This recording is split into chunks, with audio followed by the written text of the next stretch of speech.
Right, everyone get ready. Dear friends, we're live in a great new format today. A few seconds left. Look, so smiley face.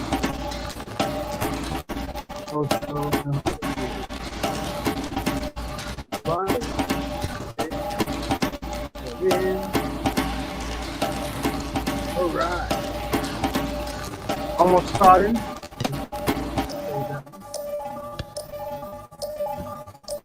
Okay, your friends are live. The show works with participation.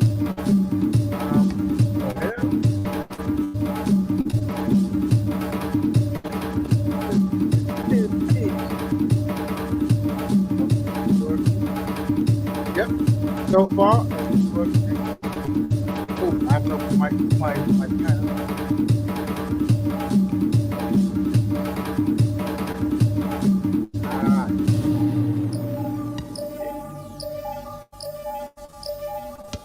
Alright, one more time, guys. So it's not the live. I'm gonna shortcut this. They should do it so quickly, but usually takes so long. Betterment. There. Can I quickly go there? Can I quickly get there in time? It takes so long, but nevertheless. Alright. Excellent. Alright, fantastic. Like the page, please, if you can.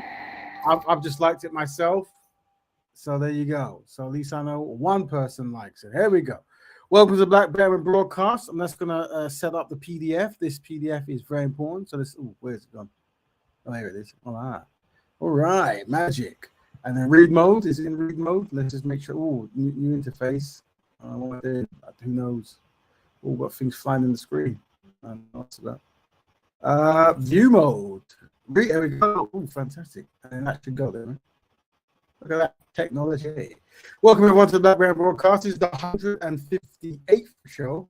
That is right. Yep, 158th show. That's 158 times the community has come together to try to work and find solutions to Black challenges, which is a good thing. And you guys are part of it. This show works as a teamwork. See, where we have one person or 1 million people, we're all working as one for the betterment of Black people, which is always good and nice. So today's show, let's go through. So we're going to start. We always start with the starting statement. That's very important. Don't forget this. When it comes to work as a collective with only Black people on matters that benefit Black issues, Black progression, and Black ownership, Black people are collectively inadequate. Yes, we struggle with this, but we're going to work on that. Individually, you might find a non-Black person who shows some kind of corollary towards Black people. However, collectively, Black people have no friends. Very important. Remember that. We have many people who like Black people and they do all the good stuff, but as a collective group, we have no friends. All right. But most importantly, constructive Black man with constructive Black woman makes a constructive Black family. Isn't that great? Very nice. So tell your friends that's what's up. That's what's up. We're going to send the link out. It's already there, I believe. You can jump in the show and participate and give your opinions, but please don't forget the rules. And those are 4D values, which is discipline, dedication, dignity, and discernment. Yes, those 4D values are very important. So if you jump on the show, please try to uphold those as best you can. There's a video I wanted to show of some Black guys discussing stuff, but we'll do it next week. But it would be good if they had a bit of discipline, dedication, dignity, and discernment. And also, let's not use any derogatory language, please, unless we're reviewing derogative language. Let's not do it. There you go. So, what is Black Betterment for those who are new? Well, I'll break it down for you. It's Black people helping Black people on Black issues for them. Voila. Very easy, very straightforward and simple. Yes, it is. It's a lifestyle. So Black Betterment is a lifestyle that we promote. And that's right. If everyone, or at least 30% of Black people practice Black Betterment, Black people will improve. That is the theory, the hypothesis. So let's do it. Cool. We're going to show some videos. We blackify them just to make sure it doesn't mess up the algorithm. But not ours, just so you know, we're just using them for case study, scholarship, research purposes. Please don't flag us. Now, don't forget to follow the Black Betterment Building Instagram. There it is. Black Betterment Building. Very good place. Now, let's go to the show. So, what should we we've got two topics on one news. So new format now. So basically, here's the two topics what we split this way. So The Rolling Stone magazine co-founder says black musicians were not intellectually articulate enough to be included in his new book. So that's a statement. For those who don't know, I forgot the brother's name. I read it somewhere, but shame on me. But the guy who started the Rolling Stones magazine, it's a magazine that has reviews on music and stuff. Back in the days. Yeah, he said that. So what we're saying is obviously we're gonna, rather than us always going, oh no, people don't like us, we're gonna say, okay, how can black people use this quote to motivate black ownership? Rainbow. We're gonna break that down. What does that mean? What does that look like? And the second one, for those who are into modern trendy rap, there's a rapper called Young Jeezy. He filed for divorce from his Asian wife, Jeannie Mai Jenkins, after 2 years of marriage. We never like to see people break up, but we do ask: is there a way that people could use this story to promote black love? Why does that mean? Because obviously, clearly, it's not registered as black love because it's a rich black man with a Asian woman. But there was some controversial following his relationship with this individual. Some of the statements she said before the marriage. He actually is a rapper who's had some ups and downs in his life, but apparently he's really has made some good financial decisions, and he's he owns land, which is always good for him. I think he had some issues in the past with some of his comments towards black women, which is never good. But we can ask: can we use this actual bit of marketing to promote black love through this piece? So we're going to do that. So let's start with the Rolling Stones. So basically, the Rolling Stones piece. Let me see if I get article first, so we can highlight what it is, as we tend to do. I believe I downloaded it. I could be wrong, but please tell me. Oh, hold on. Which one is it? Oh, there it is. It's covered. That one. Rewind. Its founders would be on from its board of directors after what he made some very, how shall we say, controversial comments about black and female performers. Yeah. Vlad Dutier is here to tell us what Wenner said and why he apologized for it. Vlad, good morning to you. Good morning. This is unbelievable in 2023. But Jan Wenner told the New York. Big up to IC3, Brother Dominic, Kushti Cosmetics, DOATM, Peace, and Stanley. Big up. New York Times that there aren't any important black or female musicians who are well-spoken enough to be featured in his new book, a collection of interviews with those he considers giants of rock and roll. Right, so what they're saying is this individual who's made a book called The Rolling Stones. So I think the legacy of that is the Rolling Stones itself, the word, comes from a black musician, blues musician, who used it in a song. And then I think a British band themselves the Rolling Stones, as because making rock music and they wanted to be trendy, and then because it became so famous, a person used the Rolling Stone as a magazine, as a word for his magazine, for his branding. That's where it comes from. So anyway, he's made a book, and the book he doesn't want to have black people because he doesn't believe that black people are articulate. Jan Wenner's new book, The Masters. He's got Dylan. So look at the page first. I'd say he's got Dylan, Lennon, Jagger, Townsend, Garcia, Bono, Springfield. So these must be the people who must really speak. Okay, there you go. Features interviews with a cast of all-white male rock legends, including Bob Dylan, Mick Jagger, and Bruce Springsteen. In a wide-ranging New York Times interview published Friday, Wenner was asked why no women were included in his list. It's not that they're inarticulate, although go have a deep conversation with Grace Slick or Janice. Please be my guest. Joni was not a philosopher of rock and roll. She didn't, in my mind, meet that test. He spoke similarly about rock and roll, about black artists. Black artists, I mean, Stevie Wonder, incredibly, they're genius, right? These are genius artists. I mean, I suppose when you use a word as broad as the Masters, fault is using that word, but maybe Marvin Gaye.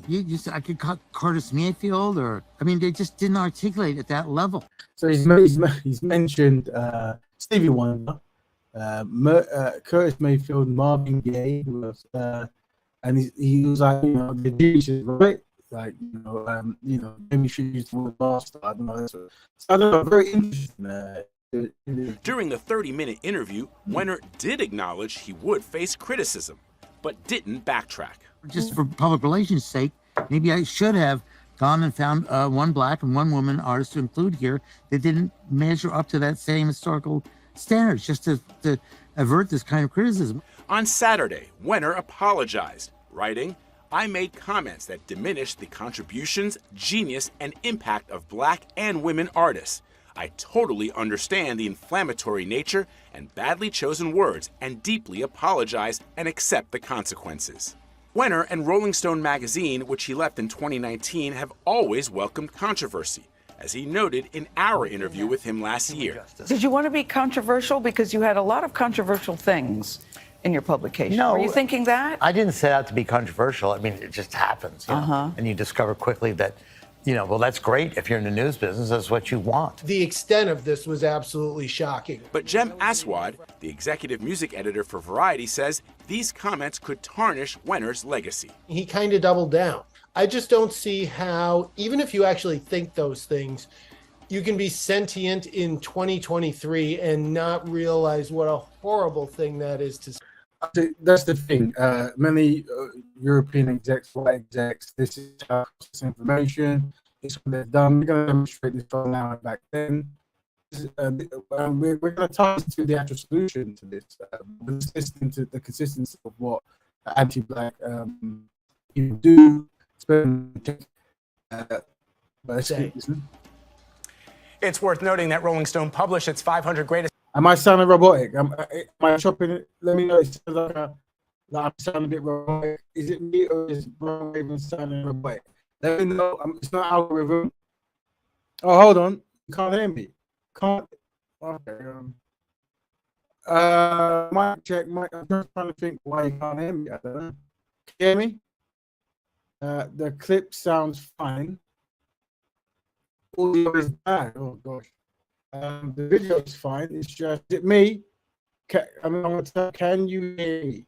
Can you hear me?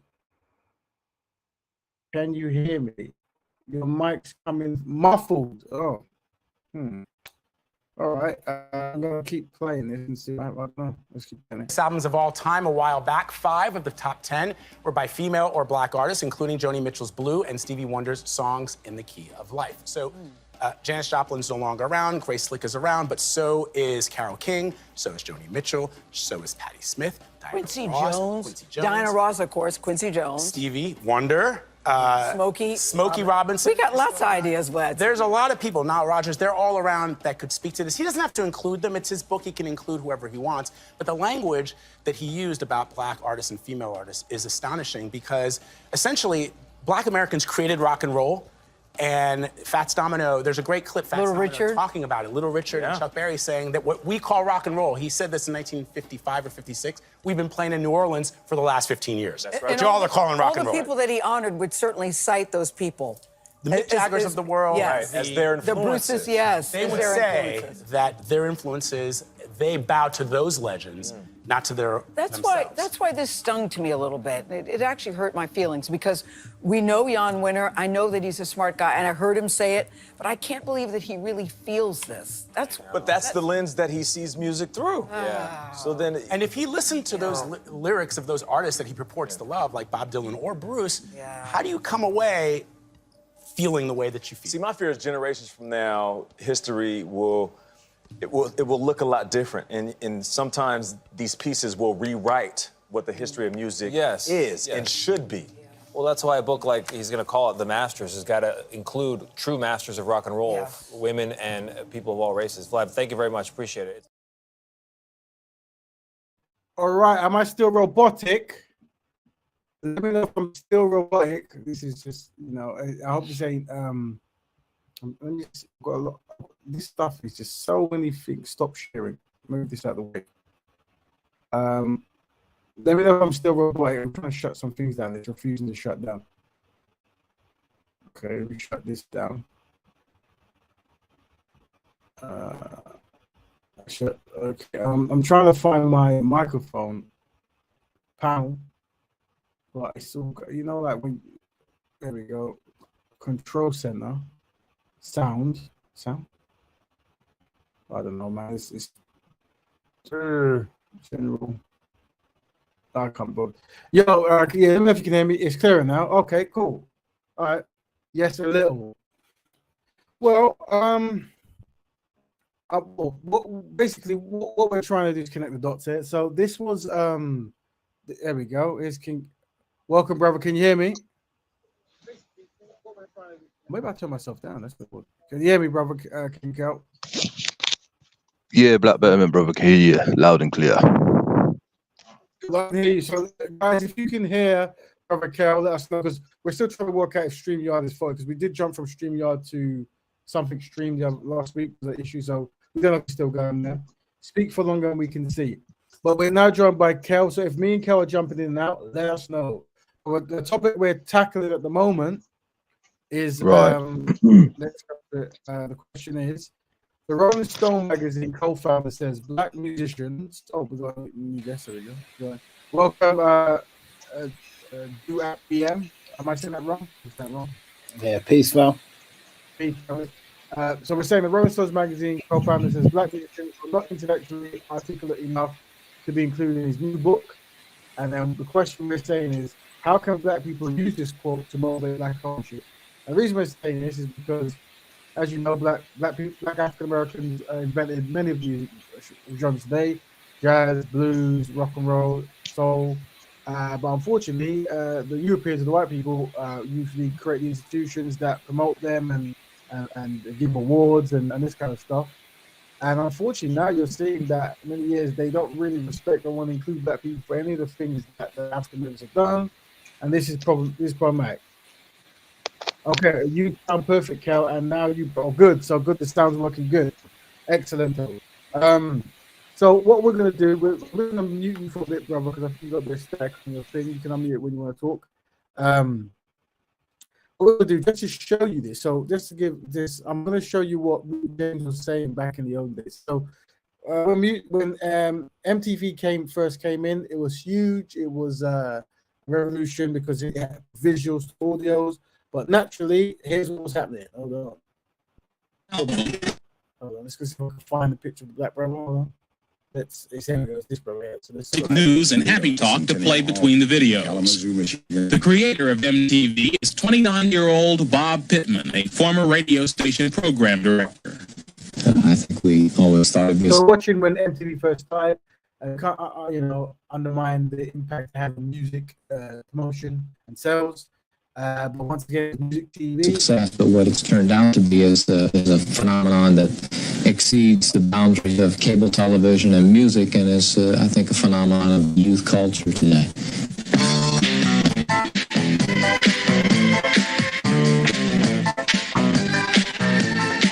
But there's one group that's not happy with MTV. Many black artists who have been told their music doesn't fit the format. She's a very kinky girl. That's what's happened. We're being sat in the back of the bus television style. And if people get away with this, and there are other cable shows that form, they're going to try it.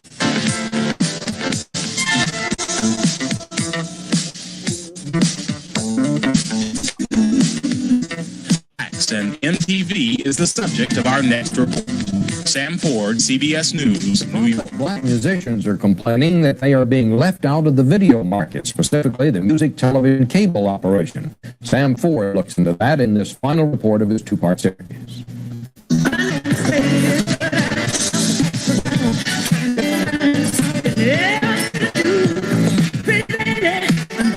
This Gladys Knight in the Pips video music film will probably never be seen by the 13 million potential viewers of MTV.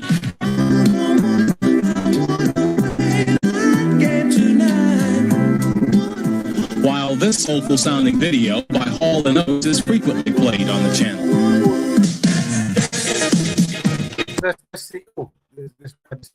Why is this thing so? There we go.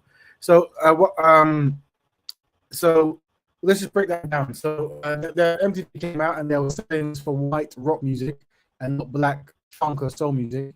And what they did show that they actually do also play white soul music. You see, so it was just like they call it blue-eyed soul, but it's similar genre, very similar. And they tried to sound black, but it just didn't really get there.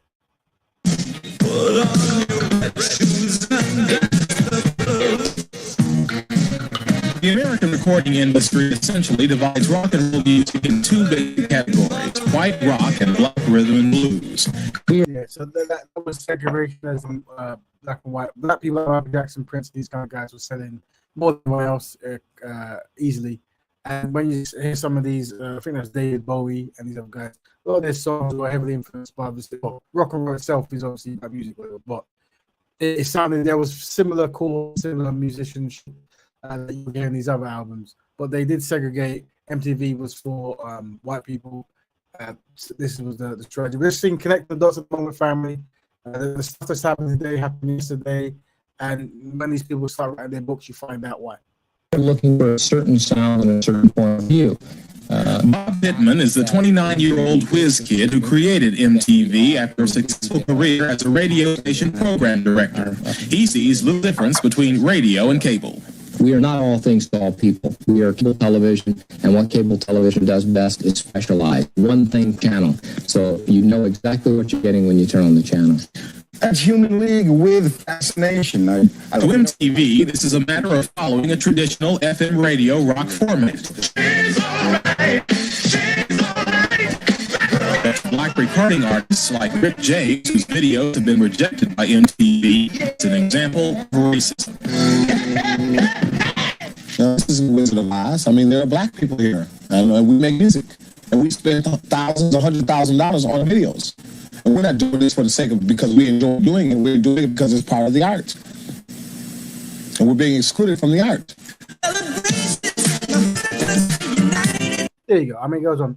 So that's connecting dots. So to the first question, Rolling Stones magazine co-founders and musicians were not intellectually articulate enough to be included in his new book. Raven. Okay, cool. How can black people use this quote to motivate black ownership? So the idea is because non-black people run the institutions, make labels, they make the magazines, it's very important that black people have that concept in their mind that everything you make, you must own. You must, if you create music or artistic expression, you want to make sure that you try to have the business acumen behind to promote it. You want the award ceremonies to justify its skill. You're the ones assessing the skills of it. And you can't let them do that because, like you see now, you'll be excluded from the institutions they make, as well as when make their memoirs and their books on the legends and the super great. This is no different from when Elvis Presley was called the king of rock and roll and this kind of stuff, right? So it's like these are the propagandas we have to use to get across. Raven, ADOS never confused B soul with actual soul. I don't. Are you talking about blue-eyed soul? No, we do because blue-eyed soul was a genre. It was when Europeans made soul. It was called blue-eyed soul. You can use Wikipedia; it will show you. Maybe someone give you the thing. Yeah, that's what it was. Back in those days when Europeans made soul, but they called it blue-eyed soul. And Hall & Oates and these guys, they were like some of the very most popular of that particular style or genre. Music was very segregated. If you don't believe me, what we're gonna do, we're gonna prove that once again. So I'm gonna show another video. There you go. So what this is you all believe what this is back in 1984. They wasn't giving black people awards, so they made a special award ceremony. It was Black Music Award, Black Music Album Award. And obviously, this award pretty much was made for Michael Jackson, Prince, and Lionel Richie, pretty much. Of the year, in addition to their many hits, they're still celebrating their 25th year of entertaining the world with their unique brand of music. Ladies and gentlemen, to present the award for favorite black single, here are Jay Fricky and the Beach Boys. So it goes as it was divided by not necessarily the genre, but the race. And this is 1984. And even if you did the same genre, it would still be put as black and white. And they would have in the thing we only say white rock, whatever. So black rock, black soul, white soul, blue soul, we play. And then at some point they had a ceremony for awards, but the awards was to separate black music, white music. So people like Michael Jackson and Prince, who were dominating in 1984, had their own category, they would have won pop music, rock music, popular music. It would be black people. So you have pretty much Prince versus Michael Jackson. If you think about it.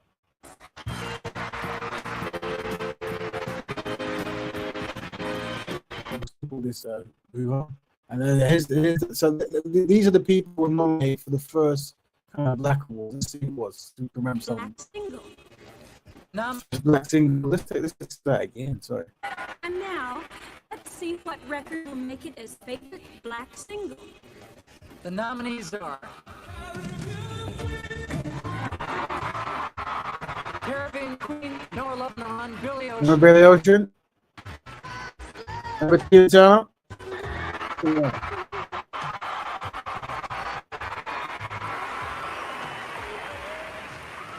What's love got to do with it?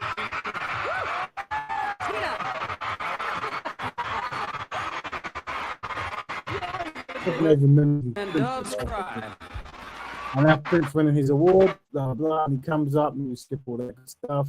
Clapping in his bodyguard's favorite black single. There it is, and he comes up as his thing. And there was other similar black albums where it might be. And then there's Madonna. She's one of the most popular from the 80s. Don't know what this is. What is this about? Is this more awards for him? Oh, this is the other one. Hold on, let's read. I'm just going to see what this is. Madonna says something. Let's check. Black album. Yeah, well, I want them all to win. Yeah, well, I do too, but of course they can't. Okay, so the nominees are. This is his favorite black album. We've got Lionel Richie there. Lionel Richie.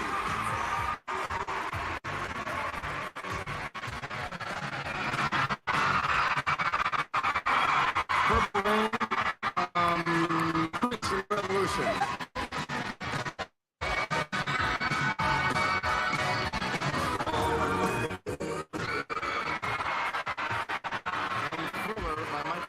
All right, there you go. So we're also joined by Empress. So Empress at some point will bless us with an update of what's happening in Africa. We're going to schedule that in to get in. Welcome. We're also joined by my eyesight's very bad.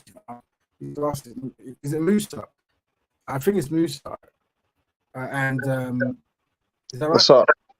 Yeah. What's up? Good to see you. So what we're going to do, we'll go back to the thing like that. So the question is, how can black people use this quote to motivate black ownership? So those who are joining, we're seeing that the Rolling Stone co-founder doesn't include black people in his book, doesn't think black people are articulate enough intellectually, and he's made his memoirs, his book of the best of all time, and he doesn't want black people in there. We're showing the parts of how black people were treated by rock and roll, or by MTV, or by music industries in general. Even though black people have made pretty much every pop music in America. Yeah. Raven, Raven, ask what's the question? The question is, I'll read it out for you. Is how can black people use this quote to promote black ownership? So, is there a way we can take this kind of content and what he's saying and promote a way of black people owning the things we do, we own? Okay. If that makes it sounds complex, but it's not really. It basically what we're saying is, because there's constantly this kind of backlash or constantly undermine of black ownership of black contributions, of black identity in music, whatever. Can we use all this information to try to have a campaign or some kind of word or something to make black people just actually, rather than focus on trying to get in the magazines of Europeans or getting record labels of Europeans or the TV shows of Europeans, create black owned stuff? That's where I'm going. Really. Yeah, I see what you're trying to say. Kanye West was pushing for that, and there's not enough people that backed him. Wiley was alluding to that, but there's not enough people in the same generation that say, black people that say the same thing at the same time to demand that type of ownership, not just in music, but just in general. There's not a drive or demand for all of them to be masters of their own destiny. Like like a one Kanye West will speak and everybody else will be quiet, or one Wiley will speak and everybody else will be quiet. So if you get crucified, everybody's gonna stand back and watch you get crucified. They're not gonna step forward. Like the problem that we have in Britain with black music is the problem that we have in America with black music. It's the problem that we have in Jamaica with black music. Whereas they're the artists, but they don't own the production, the distribution, the label. It's a culture of blacks not willing to vocalize their plight. They'll leave you to get crucified. So what's your response to that? Well, I think teaching the importance of ownership, making that value a core, is important, and highlighting that, and using the consistency of anti-black racism in these industries as innovation could be key. You know, I think just like if you want to be a rapper, a singer, or an entertainer, at a young age you go on a journey, you learn skills, you learn how to do falsetto, rhymes, internal rhymes, compound rhymes, chords, all the rest of it that a person will learn to be a musician. But we now know that industries and institutions are important. So try to the history of how to make magazines, how to make labels, how to make TV shows, whatever, right? That could be now intertwined because these things, these expressions that people do so commonly well, need to be kind of highlighted and controlled by people who are of the culture, and maybe teaching that as a value. That's why we say we teach Black Betterment. It's the way of thinking, as in always putting P1 back first. You see, if you're always back first, then you're constantly looking, how can I highlight this? How can I own this? How can I have my people be the number one visual of this particular thing? And I think that's ultimately where we're going. I mean, it's where we always go. No matter what we say, we pretty much end up there. Just so you know, we are joined by a full panel today. Empress Kush might be going over what's happening at maybe at 11 o'clock. I don't know what time you would like to let sis in for school. We can always do things by air as we do here. But if you want, we can do it at 11, and then I can get the two topics out the way before then, and we should see. But we are joined also by Musa and Dio at BM. You know, I'm probably just reading that wrong because I'm a funny guy, but big up to the brother on the panel. Peace, family. Have you guys got anything you want to say about that particular topic of the Rolling Stone magazine co-founder? Yeah, definitely. I mean, I'm not sure if you can hear me too good. I've got the headset on, but yeah, it's quite interesting because when we look at just the industry, these are the things that have been going on for a while, and it still pervades to this day. They definitely don't want to give Black musicians and primarily a lot of Black creators their credit when it comes to the works that's been done.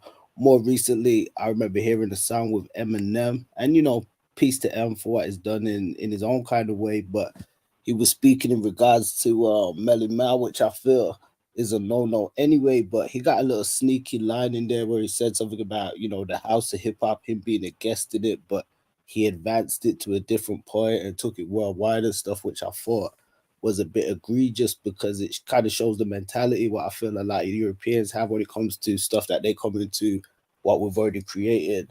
They end up then replicating it and try and give themselves all the credit and the glory for it, and then fail to acknowledge what the Black people have done. I feel as though, in one aspect, like the brother was saying, you had Kanye West and Wiley and people speak out, but I feel it's kind of bigger than that. In one aspect, we've had Black publications become formed off the back of certain things. We've had Black magazines, Black TV stations and stuff, just like when they didn't want to have them at the awards shows, they had their own awards shows. That's how we got BET and all that stuff. But slowly and surely, it started to change. People started buying it out and things of that nature. So until we can kind of deal with that side of things, I think you're always going to get that. And to be honest, a lot of the artists, I've done music myself for years, still do music, but a lot of artists, they're not necessarily that interested when it comes to the community. So there are some out there that are interested, but a lot of them, their mindset is waiting on the label or a major organization to do something for them as opposed to do something for themselves. So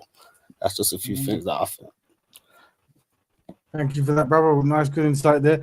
We have actually a musical exercise that we're going to do as well in a bit. So any musicians in the actual audience, that you can always participate. What we're going to do now is we're going to. Oh, anyone else want to say anything before I jump on about this topic? We're going to. So we've got 3 to 4 topics to cover. This is the first one. We're going to jump onto the Young Jeezy one, and then we're going to maybe this to a news report thing that we can do exercise, and then we're going to allow Sister Kushti, if she likes, to do her presentation about what's going on in the coops in Africa. So if anyone wants to talk about this topic, let us know. We'll come back towards the end. Usually how the show works is we go through topics, and right towards the end of the show, everyone can jump and mix them back what we'll talk about. Yeah, great. But anyone talk about this topic now before we move on? No? Cool.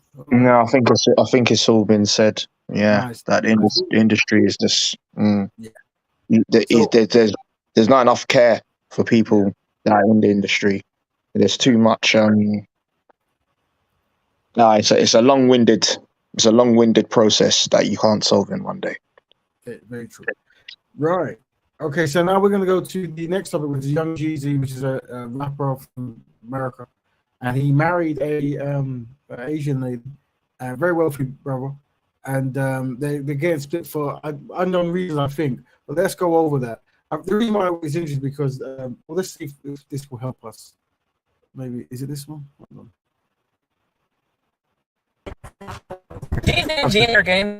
And he's the one that filed. And this is from like TMZ. This is from agency Atlanta Journal-Constitution. So it looks like Jeezy and Jeannie Mai's divorce is going to be a chaotic mess because they are now dragging each other on social media and spilling all their nasty tea. Jeezy recently blindsided Jeannie with the divorce papers, and it looks like she is not going to take this lying down because she just slammed Jeezy for using and dumping her. Well, Jeezy fired back, and y'all won't believe the real reason that he truly filed for divorce. Did Jeannie really cheat on Jeezy? Yo, that new Jeannie and Jeezy had the internet going crazy. You know, just always instances where I just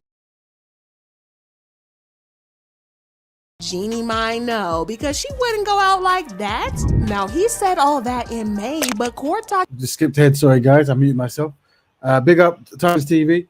documents showed that he had started the divorce process back in June. He even got it signed and notarized back then, so he knew. So I'm trying to find some of the comments she made, which I probably won't be able to. It might be around there. So let's listen to this one, which she's black and white, full color. There you go. Like, This is what she said before she married the brother. that is not cool. One thing I said, it was on the show. Yes. Like, I literally went home and I was so. Oh, I remember. I know what you're saying. Say it. I know. I've said a lot of things, but this one was hurtful. What I had said was, okay, so we all know, and just like Freddie has a preference, I have a preference. We both married each other like, out of pure love. Like, he likes white women, blonde hair, blue eyes. I like a good color. I think they're cute. Yeah. Okay. So when I said on this show that I like, somebody said white meat somewhere, and I was like, yeah, I like white meat. But I like my dark meat on the side. Yeah, you right for that. It was horrible. And what I thought in my mind, again from here, I thought, like, I'm married, I can't have any kind of other guys. So on the side, like whether it's on the show, I meet like great guys. I'm like, wow, I used to crush on you, whatever. That's on the side because I'm married. I can't have that. Yeah. So on the side, I'm like, sound words, don't explain it. Right, yeah. So what she said to one of the shows was her preference is white. She likes white meat, but she has black meat on the side. Then shortly after, a couple of years, whatever, she then married a black man. And you know, we would say to black people, obviously, be careful who you marry because they know how they process information. However, what they're saying on this show, and this is what we always do, is obviously, unfortunately, they're getting divorced. And we're saying, can all this ups and downs? How could we? Is there a way that people can use this story to promote Black love? So yeah, once again, a black man married a Asian woman who went on TV and said that black men is not as good as white men. She likes white meat. This is what she said. She maybe black meat on the side, but the white meat is what she likes. So this is obviously not, these kind of metaphors are not very nice to know, whatever. But this is what she's doing in public. She's doing it on black TV shows. Interesting.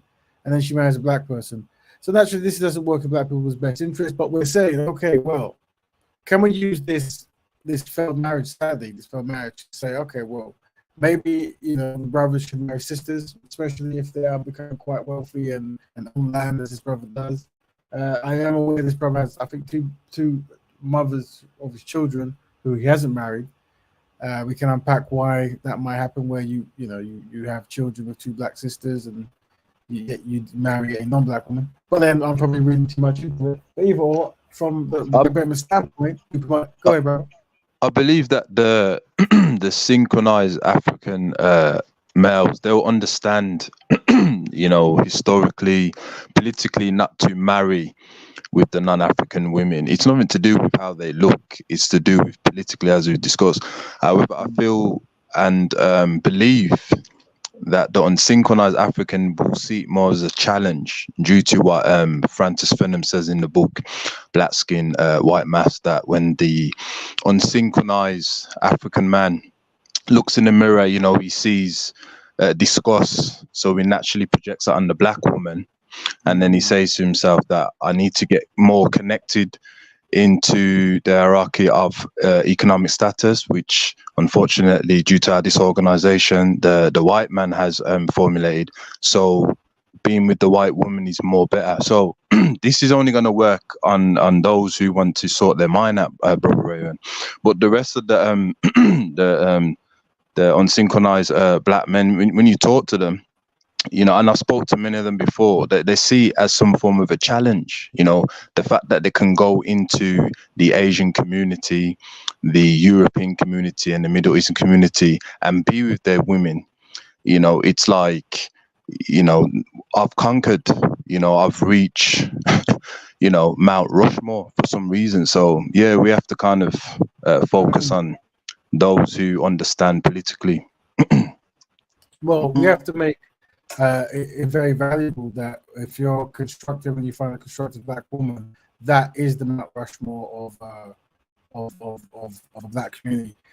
We have to highlight, and that's why they're using the failures of when black men marry, or any black person marries a non-black person, and you see before the marriage there was problematic behavior that should have been called out, and using those kind of tropes as a constant reminder that actually you're better off trying to marry a black person, because these are the things that you're going to face marrying a black person. The placement of value in black love is what we're saying. Anyone else want to comment about this? Anyone else got any? Yeah, brother. I just want to add on and say, peace. I think that was a great point that you made, and I mean, the interesting thing about this is it's got a lot of different tangents to it, and I mean, ultimately, when you played that clip when she said that she likes dark meat, was it on the side, and she kind of tried to backtrack and bring it back because I don't think she anticipated the backlash and stuff she was going to get from it. Now, Jeezy, he went on to marry her, and it's been reported, we can't really say whether it's true or not, that there was some kind of cultural clashes and differences that a lot of people have chimed in and said, did he not foresee that before? So I think we need to look at it as definitely like a learning curve for a lot of the people in the community, where it's like, I've seen a lot of people chime in and say, you knew it was going to be different. You kind of tried to make a situation something different for the media or maybe just for like modern society, but ultimately it didn't work out. We can't really say all the dynamics on it, but it seems like there were definitely two different people. I think ultimately it's a testament that obviously the black man needs to be with the black woman and stuff, but a lot of this stuff is just like messing about what people are doing. And, I know some people are going to say love is love and all of that, but I think it's a teachable moment, not just for Jeezy, but also for the culture. Thank you. Anyone else want to add to that? Any points there? No? Cool. Yeah, I want to add to it. I want to add to it. It's a big topic, isn't it? Interracial relations, and there's some that are successful, there's some that are unsuccessful. Obviously, there's black relationships that are also unsuccessful, also, but obviously a race. Some people argue that a race should marry itself primarily, and I think that's the case with the black race. However, you don't want to marry a black woman that you don't love, or a black woman doesn't want to marry a black man that she doesn't love. But this is what drives people to go to other races, form relationship with other races, and multiculturalism, which can overwhelm a people with identity crisis, and the black race is in a crisis of identity, and it's been thrown into an arena of multiculturalism. So this is the impact that you're seeing. Does that make sense? Makes perfect sense, brother. I mean, yeah. So that's something that is any group of people with a crisis identity is going to struggle to manage with. Yeah, definitely. One thing we say here at the Betterment Broadcast is just talk about templates. So we know that there can always be a black woman who doesn't like a black man, and a black man is like a black woman. But we discussed what templates work best for the black community. So a better example might be, say, when it comes to trying to get economics and learning and each one teach one, maybe some of the skill sets that might be most valuable to the black community might be, say, farming, a lawyer, a doctor. Let's say these are quite valuable trades. Now, these are ones we push forward. We will push forward, say, as a template, being a clown in the circus. There's nothing wrong with being a clown. You can make a lot of money, and you can make a lot of people laugh and joke around and stuff. But we never actually mention it as a template, like we want our children to be clowns. And I think that's the same when it comes to relationships. It's like you can find the most happiest person in any land across the sea. However, the priority template that we push is constructive black club. So that's constructive black man and constructive black woman. And we try to create an environment where black people can find the best type of black person for them. And this is like the template. Understanding this template, we can create infrastructure and institutions dedicated for that purpose. And if we tend to not talk about the possibility of them not finding someone, because that will not be a template. As in, our goal ultimately is to try to find as many constructive black people partners as possible. And that's the goal. If we're failing from that, then it's a huge challenge that we take up. Hence why we have Black Betterment Broadcast. And we say, as this particular topic, is there a way black people can use this story to promote black love? So this works in our favor. Remember, I would say to just to throw this out there. Yes. You black man and black woman of the same cultural background stand a greater chance of being in a healthy long-term relationship, i.e., if the black man and the black woman are Christian and they belong to the same Christian sect and they go to the same church or the same church, even if it's in different areas, they stand a chance of staying together. Yes. If the black man and the black woman is Muslim and they go to the same, they go to the same mosque, or not even if they go to the same mosque, if they're both Muslim, they share the same cultural traditions, they got a strong chance of staying together, and they follow the tenets and the values of that. But if you have a belief system that is contrary to your partner's belief system, is these type of dynamics, and because the same faith can equal marriage and these type of things that strengthen relationship and bond and create a strong, healthy family. If you adopt these values and implement it in your life, then you can have healthy relationships and so forth. Yeah, no, and that's true, and that's why trying to find as many constructive, compatible ways it's important. So you naturally, there might be certain ethnic groups within the Black collective that work best together. There might be certain religious types or cultural types. And the idea is to facilitate to make sure that every Black person has access to what best works for them. But ultimately, Black love is the promotion, is the template, is the Trinity of Triumph. It is something that is the goal. And I would recommend we try to stay away from promoting anything else. Not that this is bad or good, but understanding the principles that we know that one of the most important things you can do in the Black community is become constructive and find a Black partner. It's almost undefeated in how important it is, and unfortunately, it seems to be heavily undermined. And what tends to happen is people create stories and tales of why that shouldn't happen, why it can't happen. And I think you need to review that and try to have a solution for that, because other communities understand the value of being constructive and finding a woman partner or a man partner. And that's something that we definitely want to be taking as a primary. Now, family, the sister Empress Kush is going to jump on, I think, at 11 or so. So before we do that, I've got one more task that we're going to go, and this is the new section. So does anyone want to add to the Black love section at the moment? We'll come back to it. And love based on race, you can say race or people group, whichever word you want, Brother Stanley. We thank Brother Stanley because he always offers an alternative to the constructive stuff we say. So he almost becomes like a stress test, brother. So big up, Brother Stanley. But if anyone, we've got another concept we can go on to. Let me know if you want to stay here. So we've got a section, the new section, and quick one. This is a little task. Drake faces backlash for American Slaves lyric on song Slime You Up. I haven't heard this song properly, but I've seen the backlash for whatever.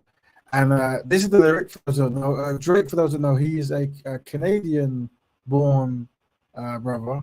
His mother is a European Jew who was Canadian citizen, and his father is an African American, I believe, musician. And they had a child, and that child was Drake, and he's gone on to be very popular in the world of rapping and this kind of stuff. And he's made a song, and the lyric goes, "I've got my mind in a terrible place, whipped and chained you like American slaves." You got my mind in a terrible place, whipped and chained you like American slaves. And people weren't best pleased. They're saying, this is undermining of one of the American slaves. He's a Canadian, so he's and he's dead Dutch African American. This is very disrespectful to enslaved people, especially. There's also this uneasy feeling in America that some people Black people come to the Americas and they don't respect some of the traditions of the African American and disrespect some of the ancestors, we see this and we've documented this. And obviously a lot of them are not very pleased. Some also say that this is an individual whose mother is Jewish, and would he ever use a rhyme where, I gash you like a Jewish prisoner, something like this. I feel gassed like a Jewish prisoner, something like this. Make it make sense in your lyrics. But this is what I'm saying.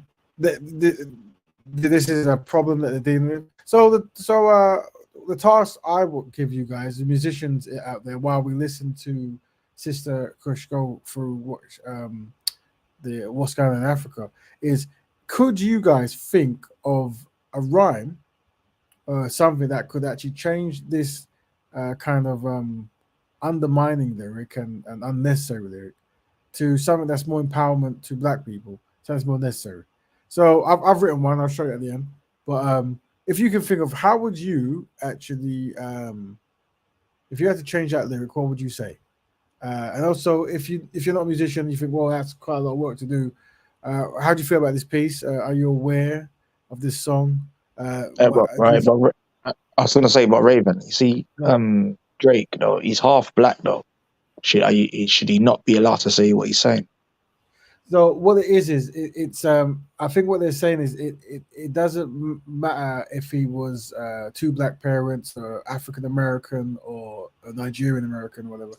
The fact is that they say that it's a very disrespectful metaphor to use, and the reference we're doing is like if I was rapping and I said something like when I see her, I feel gassed like a Jewish prisoner, right? That might cause offense to the Jews because obviously the Jews have reported that they were gassed in Germany when they went to have showers. They were poisoned to death, which is terrible. So because it's a terrible act that happened on the whole people that devastate them, to use it as a metaphor in a unempowerment way could be seen as very culturally insensitive, as the African Americans are saying. Whip, you got my mind in a terrible place. Whip and chain you like an American slave.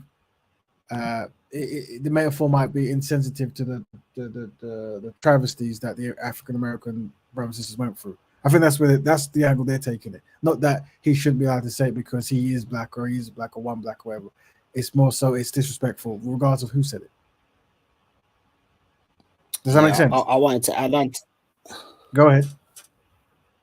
Yeah, I just wanted to add on to that because I think that was exemplified prior when Lil Wayne, he made a point where he had some disparaging remarks using Emmett Till's name in a desecrating way, and he was dragged for it. And I think it's kind of apt because how we even started this conversation when we was looking at just hip hop and some of the artists, and just the same thing what I was saying. A lot of them, they don't really, or they show like a lack of care when it comes to certain things. Like Lil Wayne, I just mentioned, he was the same one who was saying he's never experienced racism and things of that nature. Drake, a lot of these guys, as you said, the things that they would say to desecrate like black people. Sometimes you wonder if they've been told to do it or kind of say it, because we know they have ghostwriters and stuff like that. But I think it is interesting because, as you said, if it was targeted at another community in terms of some of the atrocities that has happened to them, people would respond a lot differently. But when it comes to black people, there's like this negative sort of connotation, which I think people like. It's just like, with rap music and stuff now, where you got other races of people who all use the N-word quite freely, not around me, but just, how they do it. So it's kind of one of those things where I think it's kind of interesting when it comes to like the image of black people and like the history. People have no problem with desecrating it. And sometimes that comes from black people or, people like Drake as well also. Before I forget, you said a very good point. You said ghostwriter. We were going to cover this. Well, we might do it next week. And there's a piece on the Daily Mirror where there's a sister who she usually talks very harshly towards black people. A black sister. She identifies as mixed race, but she has a black parent. And I think she was complaining, saying that they wanted to hire her in the Daily Mail to be the face of negative comments towards black people. So the idea is they have a ghostwriting white man who wants to say harsh things about carnival, black culture, black entertainment, you name it. And they wanted to use her as the actual face because they understand that by her being the face, it won't be perceived as racist. And I think she turned it down, and that's why it's been. But I'm going to research that story. When you see it, if she's quite famous, well, not famous, but she's known for going on them kind of like, I guess, anti-black kind of stations and speaking. But I think she thought this was too much. So we'll cover it next week, but I just brought out because you mentioned ghostwriting. So just while Sister Kushi comes and does her piece, your homework, guys, is can you think of a way to change the lyric? You got my mind in a terrible place, whipped and chained you like an American slave. Could you rewrite that in your mind, if you're musicians, where you got your time, and come with something that be more empowering rather than undermining, harmful, and destructive black people? Little challenge. I've written one myself. I'll show you when we get back. But until then, we're gonna welcome Empress Kush. It's now 11 o'clock on the dot. So we're gonna let Empress Kush come and do a small introduction to what's going on in Africa. Are you still there, Empress? Is that okay? Are you still willing to do that? I think Sister's there. Sister, if you're I'm here. there you go.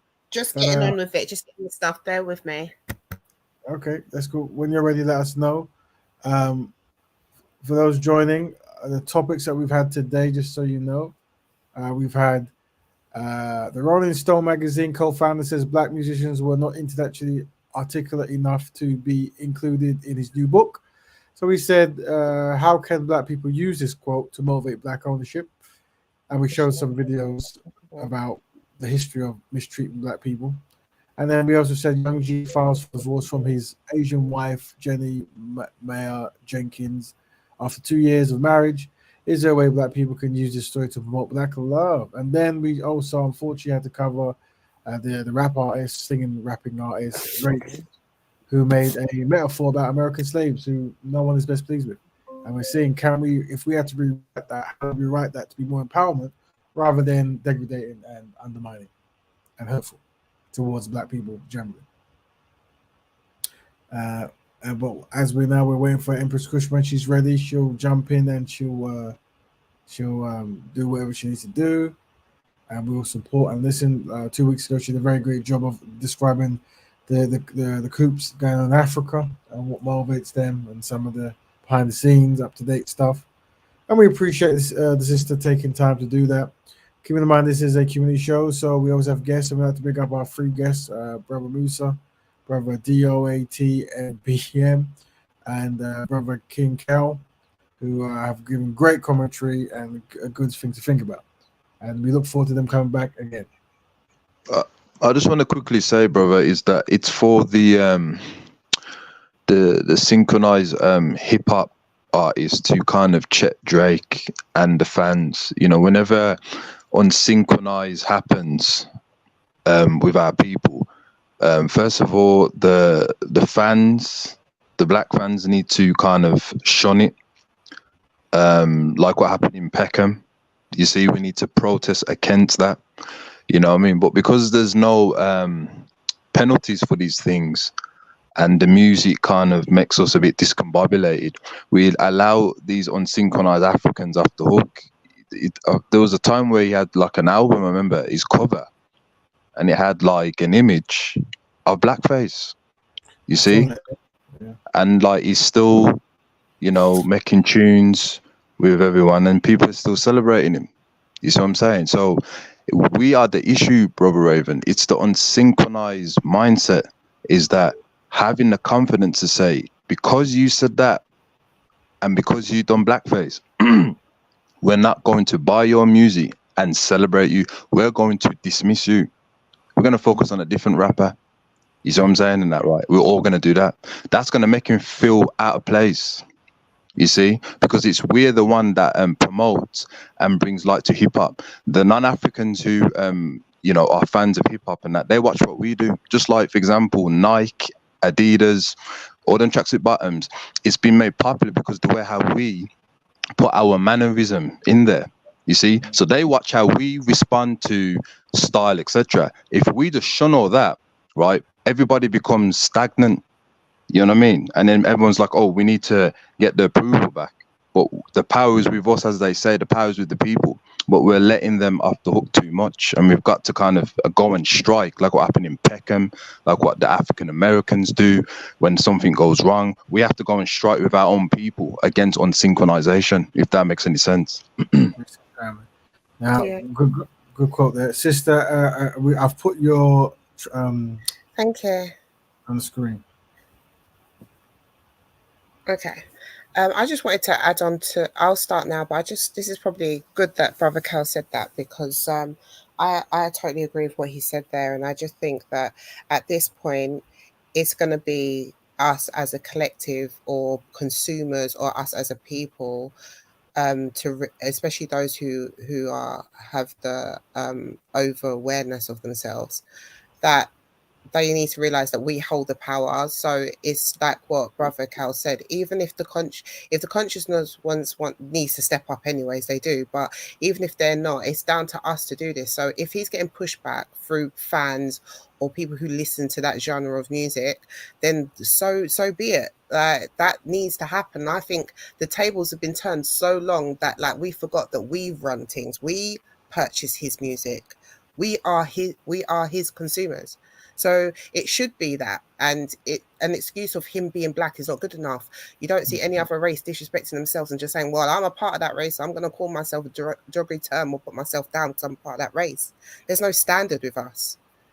So yeah, I think it's about time, and like what Brother Cal said, which was about the protesting, another thing as well is like people are just getting sick and tired. And if the people who are appointed or the people who are benefit from us, if it's the shopkeepers or these artists and stuff, are not getting a hint, then they will just get closed down. They'll get shut down. They'll get like desert. They'll get no money.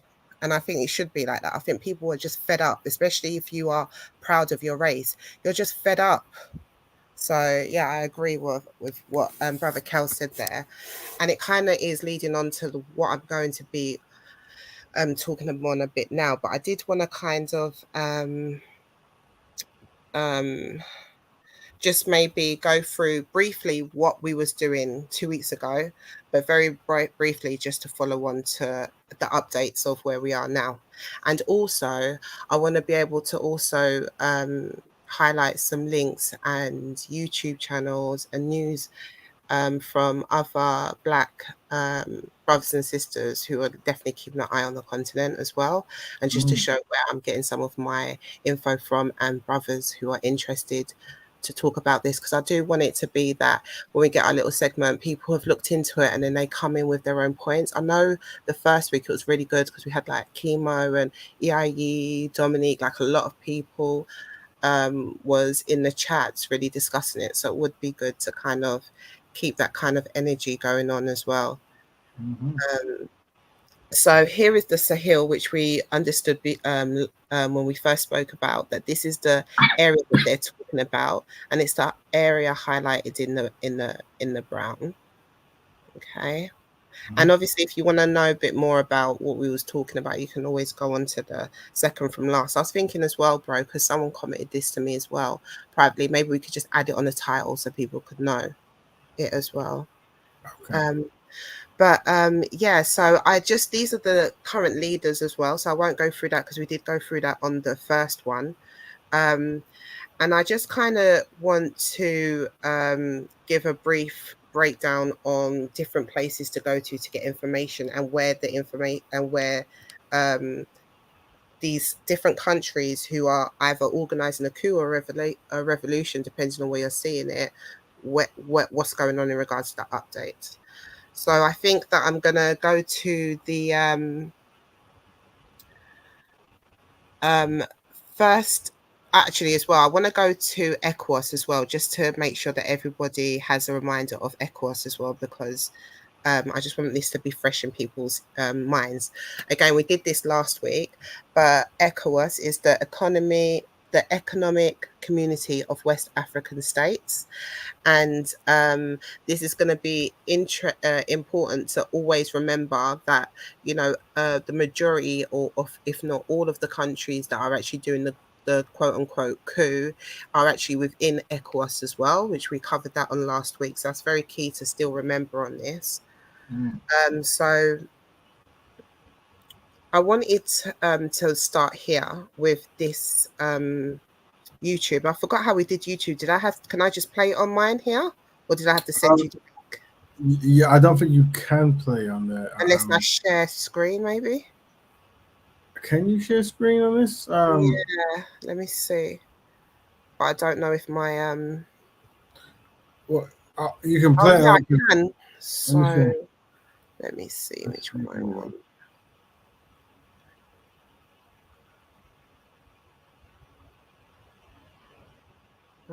Bear with me. So in regards to ECOWAS, we was talking about ECOWAS, which is definitely getting led by the Nigerian government right now, Tinubu.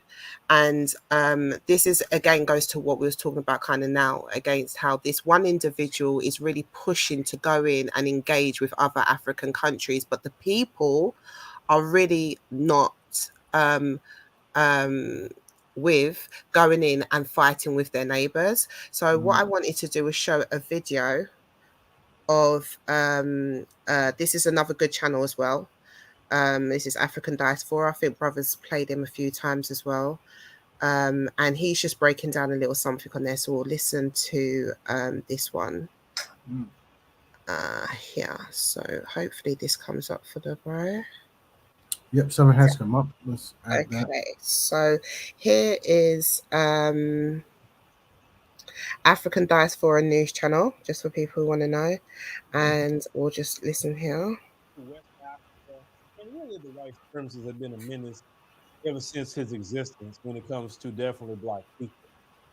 And during the time of the president Buhari out there in Nigeria, which is the previous president before the new puppet president that was actually put in, there are some, sisters talking about, France and what they have caused in Nigeria. Because remember, Mali has said that France is the one that caused and created Boko Haram in Nigeria. Let's roll that. So the message will be relayed to the French authorities wherever they are in France that Nigeria is indeed a sovereign country, and as such, any form or attempt to compromise our territorial integrity will be resisted wholeheartedly.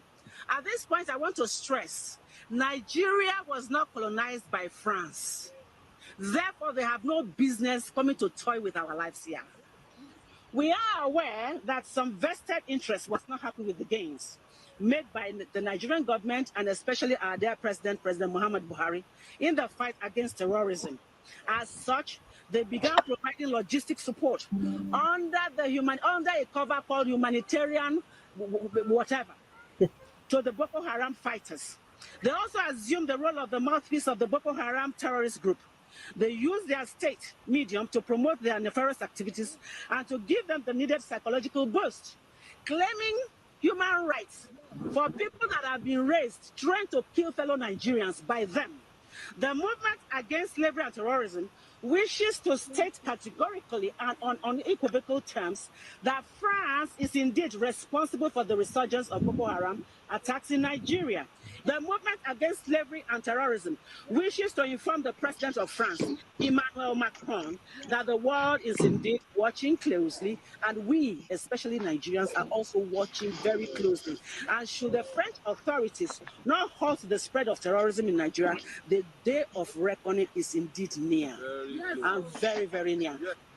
We are also aware that the actions of France are hinged on economic benefits, given the avalanche of economic resources in northeast Nigeria, particularly the Lake Chad Basin region.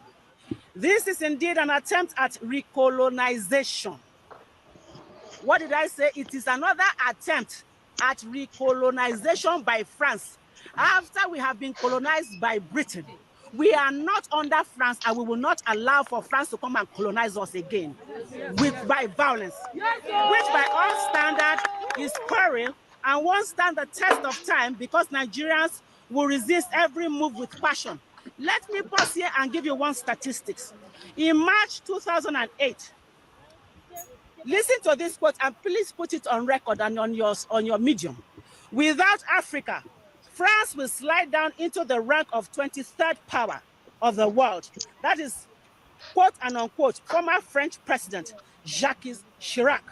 Another quote and unquote, without Africa, France will have no history in the 21st century, by Francois Mitterrand. This was a prophecy given in 1957. Now, I want to digress a little bit. In 14 African countries are obliged by France through the colonial pact to put 85% of their reserves in the central bank of France. That is not enough for them. Under the French Ministry of Finance, in 2014, Togo and 13 other African countries still have to pay the colonial debt, which they do not owe, to France. African leaders who refuse to... A city in nature. That was... Sorry about that.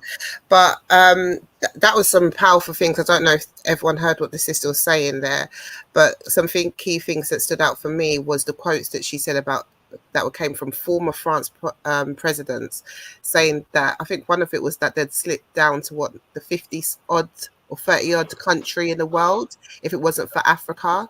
So it's one thing when you hear black people talking about it, because, you know, some people don't like hearing it from us. But when their own leaders are saying how important it is to have this country, you can see why France really are not letting go of these countries and really are considering having a flat out proxy war on land, which I feel like it's coming to. Before I thought like it wasn't going to, but with the new updates, I feel like it's getting there.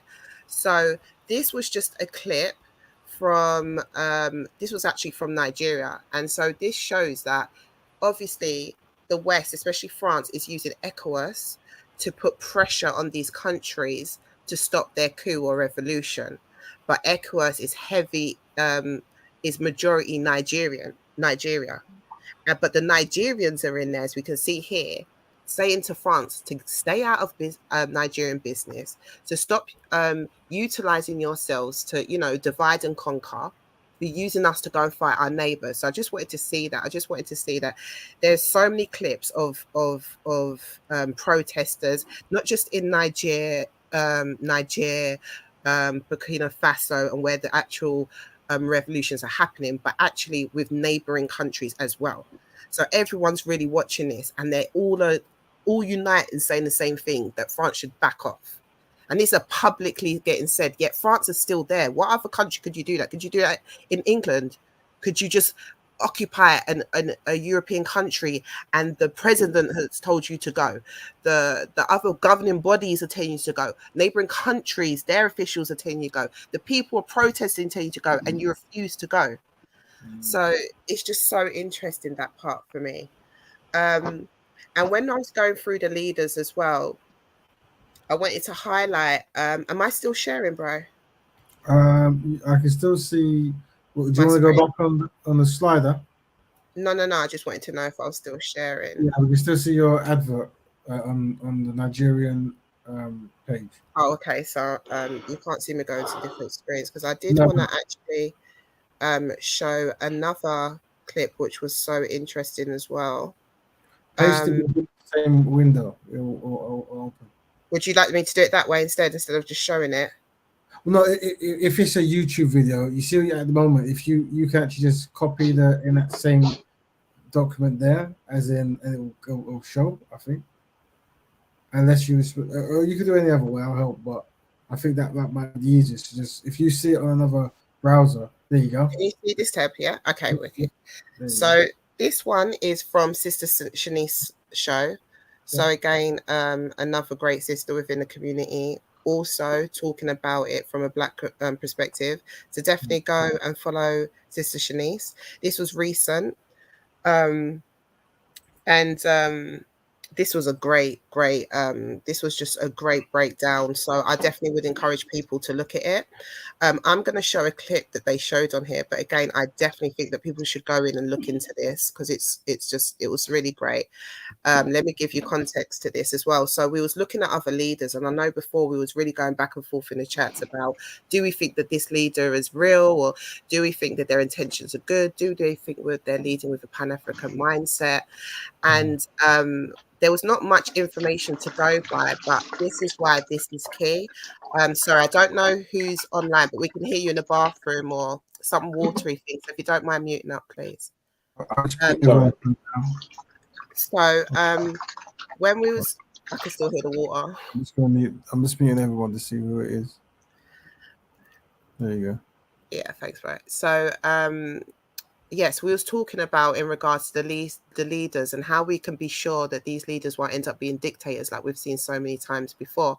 And it was hard for me, especially coming new into this and looking into this, that to know how to spot. And this is why we need key people within our communities, like the elder that I'm going to show now, who and people like Sister Shanice as well, because they've studied this for years. So when people talk about, what's the point of Pan-African and what's the point of this and what's the point of just having knowledge, this is when you need knowledge, because what might look good on paper, you will walk that line because everything looks good on paper. It makes logical sense to think that way. But if you have the knowledge of Sankofa, if you have knowledge of history of what's happened before, an elder could come to you and say, yeah, that looks good. It looks good to walk down that road right there, doesn't it? It looks good. It looks like it'll be fine and safe. But guess what? We walked down this route 5 years ago and this happened. We did this 20 years ago and then this happened, and 30 years ago and this happened. And this is why we need to respect the elders within our country, within our community, and really hold them up, because they will tell you what the same things that have happened or what we think is happening now has happened before. And the great thing about that is they'll also tell you what potholes to watch out for. So now when we're looking at this, we're not going to be just looking at it with, you know, our emotions. We have to look at it now with common sense and with knowledge, knowing what's happened before, to make sure they don't do the same things again. So in saying that, with the leaders that was looking at before, like I said, there was not much information for me to really make an assessment. But then this our elder here dropped a bomb. So this was basically a video that he brought in, and I'm not sure if he'll give you context to this video, but I'll play it, just a clip of it, obviously, and then hopefully he does. If not, I'll say what it is, but I'm sure he does. So let me see.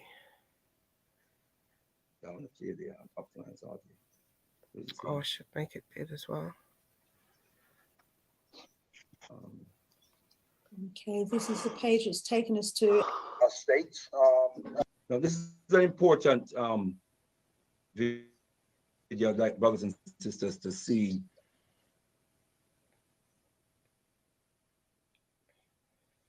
Yeah.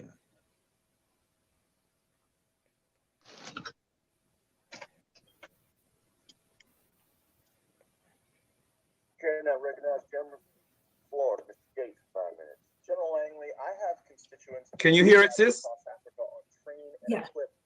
Yes, I'm hearing it. It's a bit low, but we're hearing it.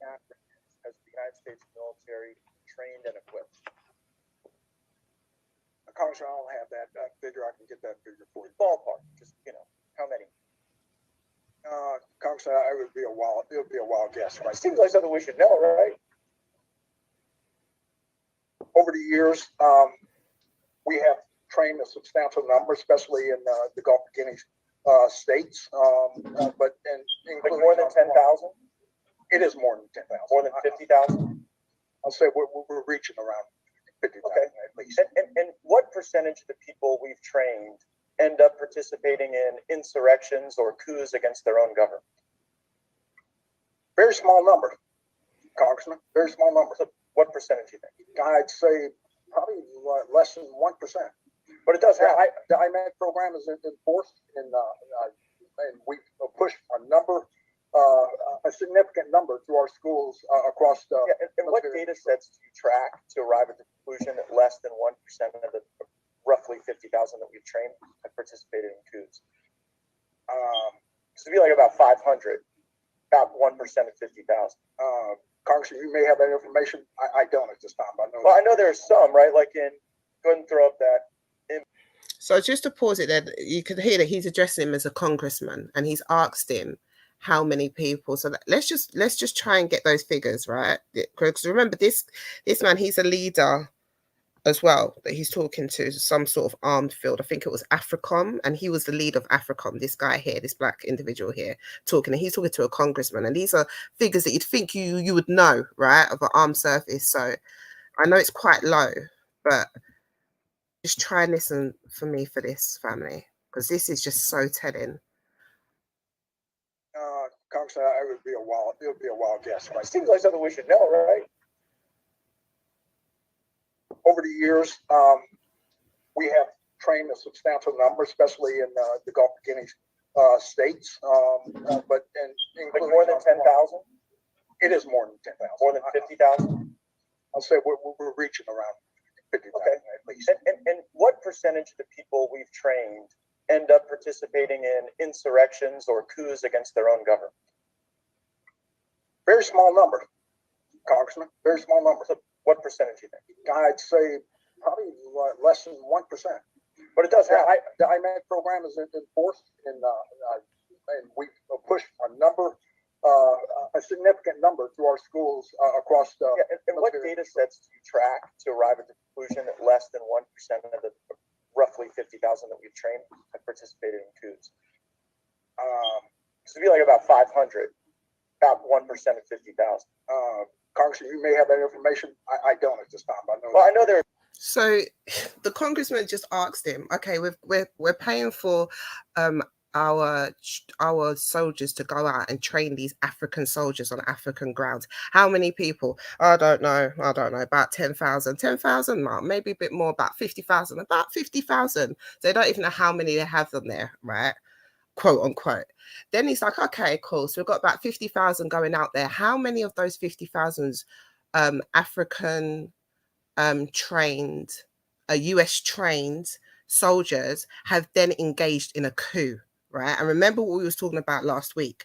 Who is doing these coups for the benefit? Is it a revolution or is it another coup? What is happening now? These people who are in these places, are they doing it for the love of their country and for a revolution and a black mindset, or are they getting help, i.e., from the US? And those people who are trained by the US, remember, 50,000 people, and he's saying that maybe 1%. He wanted to go for the lowest figure, but 1% is still 500 of them. He's saying which have engaged in a coup. And we know that that's probably not the figure at all, right? So, you know, that one had me jaw dropped. Okay, so I think there's another 2 minutes of this. There's some, right? Like go ahead and throw up that image. This is Colonel Mamade Doumbouya, and this is a photo of him. Did we train and equip him in Guinea? By name, I cannot identify that. Well, that guy in the middle with the big red hat, Colonel Mamade Doumbouya, that's him with a bunch of U.S. service members outside of our embassy. And just months after this photo was taken in 2021, he led a coup in Guinea. So, yeah, so we saw him. He was on our list. He's in Guinea right now. But if we go back a couple of seconds. Well, that guy in the middle with the big red hat, Colonel Mamade Doumbouya, that's him with a bunch of U.S. service members outside of our embassy. And just months after this photo was taken in 2021, he led a coup in Guinea and threw out the leader. So months later of this video getting taken, he ran a coup. Now, is that a revolutionary coup? When months later you were side by side taking picture underneath a US, I don't know, military. I mean, it says American states there. We can't really see if it's clicked off. You know, we can be pretty certain that this is military. So yeah, Does that concern you? Congressman, core values is what we start off with in IMA programs. Do we share core values with Colonel Doumbouya? Core values. I will repeat that. Core values. I know. Respect for humanity. Do we share those values with Colonel Doumbouya? Absolutely. In our curriculum. He led a coup. We do. Okay, that's a very telling. So he shares core values with the now president of Guinea. Guinea, that's problematic. That I wouldn't necessarily call that person a revolutionary. I'd say that that's another plant. That's another dictator. That's another person who is clearly, I mean, they just said it. They share the same morals, the same goals, the same plans. And US has never shown that they've had any plans for the good of the African people, especially Guinea. Telling answer. In Burkina Faso, did we share core values with the leader that we trained there who led a coup? It's in our curriculum. We stress core values. Request civilian-led governance. Wait, hold on. Is leading coups in our curriculum?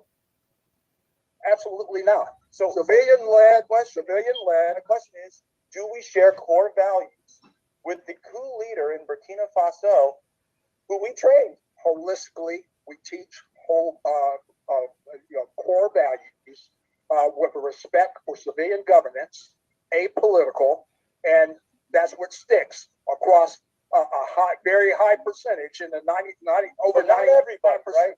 But not everybody. And I wonder how many people it takes to plan a coup. I mean, initially you didn't know how many we trained and equipped.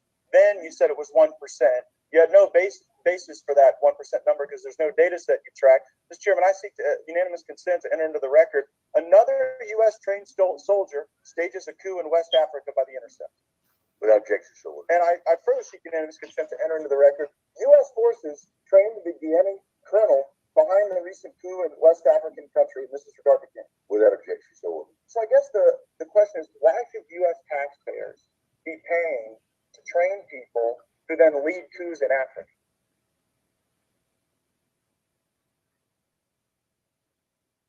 Congressman, our curriculum harvest this core values, and also to be able to embolden these were a representative democracy. But general that democracy isn't what emerges.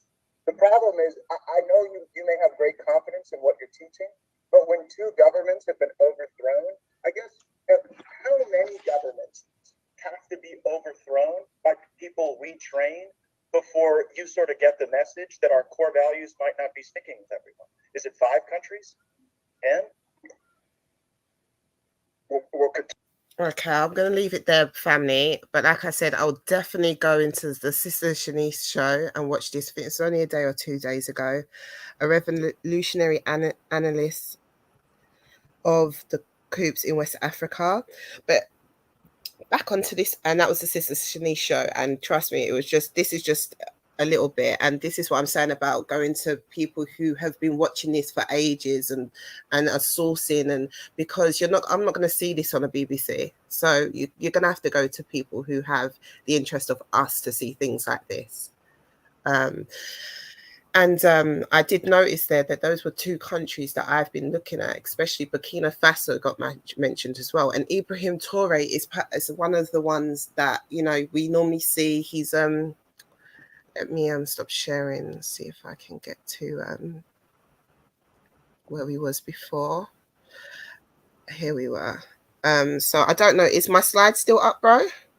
Let's get you there. Okay, so let's go back to the leaders when we was looking at them.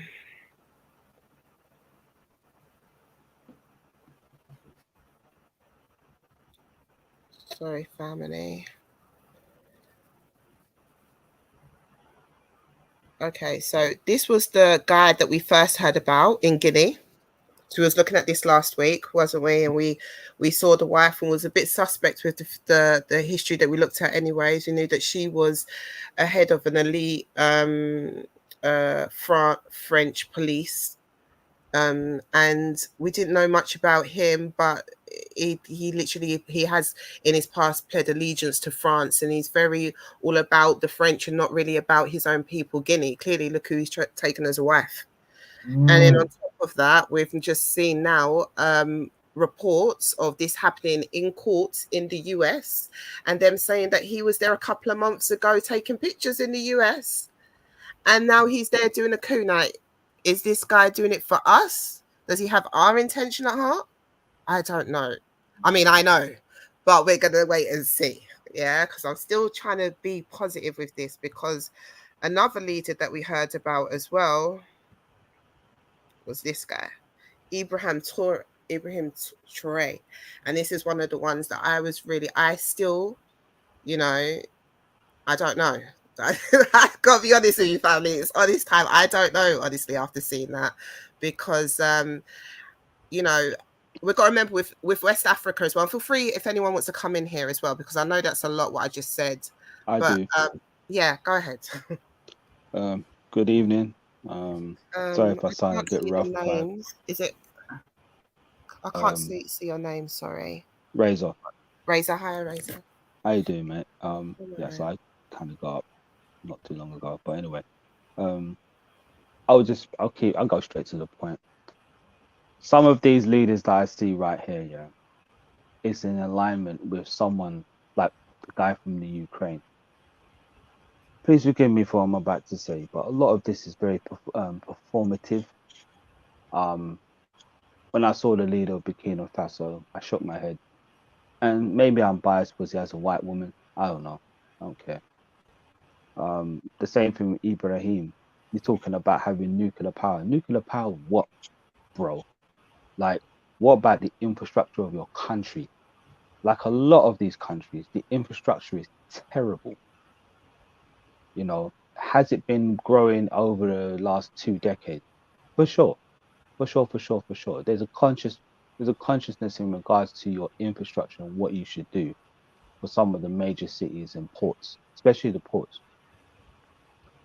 I think this was a brilliant breakdown of what the current situation really is. I really appreciate it, to be honest. I really do. But also, the actual question about music and stuff, I'm not going to go too much into the music.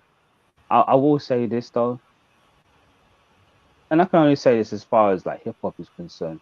Regardless of the amount of kind of street orientated stuff that's out here and the amount of messages, black excellence, or this, that, and the other in mainstream hip hop right now, it is probably some of the most wackiest, limp wristed, very weak, and completely dishonest movement that's Hold on, going brother. on right now in music. Can you hear me, brother? I'll say for this segment, we'll just focus on the coops, and after this is done, we can jump in on the hip hop and the other stuff. But that's cool. All right. Good assessment at the moment. Thanks, Fraser, for that. Yeah, no, it's no problem, man. All right, cool. To the coops, though. Yeah. West Africa is rich. It's beyond rich. It has a legacy of history there that needs to be explained, because without trying to divulge from something else. For example, when they're talking about the origins of man, for example, right, they revert back to the San and the Khoi people from South Africa. That's all well and good, but the one thing it doesn't explain is melanin. So this, we have to listen to stupidness about the Bantu expanse and all of this, that, before Christ, all that kind of stuff. The whole area itself is being co-opted by those who are into some strange kind of histrionics, like a place called Ouida, for example. They're trying to class that as some kind of ancient Jew realm. I'm like, really? All right, cool. But the interesting thing about Ouida is it's the home of the African religions that have now become, well, especially in my country, it's Kelly, Santeria, Candomblé, Vodun, Voodoo, that kind of stuff. The whole area itself is rich. It's rich in culture, diversity, resources, the whole nine. And lastly, I say this about what in regards to Macron and France, and a lot of these kind of charismatic leaders, Trudeau, Sarkozy, Tony Blair, David Cameron. There is a particular type of person that is planted in our society. It doesn't matter whether they're conservative, doesn't matter whether they're representatives of the left or even the center right or whatever part of the bird that they might represent. They're there to just like Keir Starmer, for example. Keir Starmer is a very right-wing politician. I don't think people really get that. There's people like that in place to do other people's bidding. No, that's true. And this is the thing. It's good to be honest and be truthful about this, right? But let's put it in context as well. Military is a way of life in a lot of West African countries. Like kids even go to military schools, right?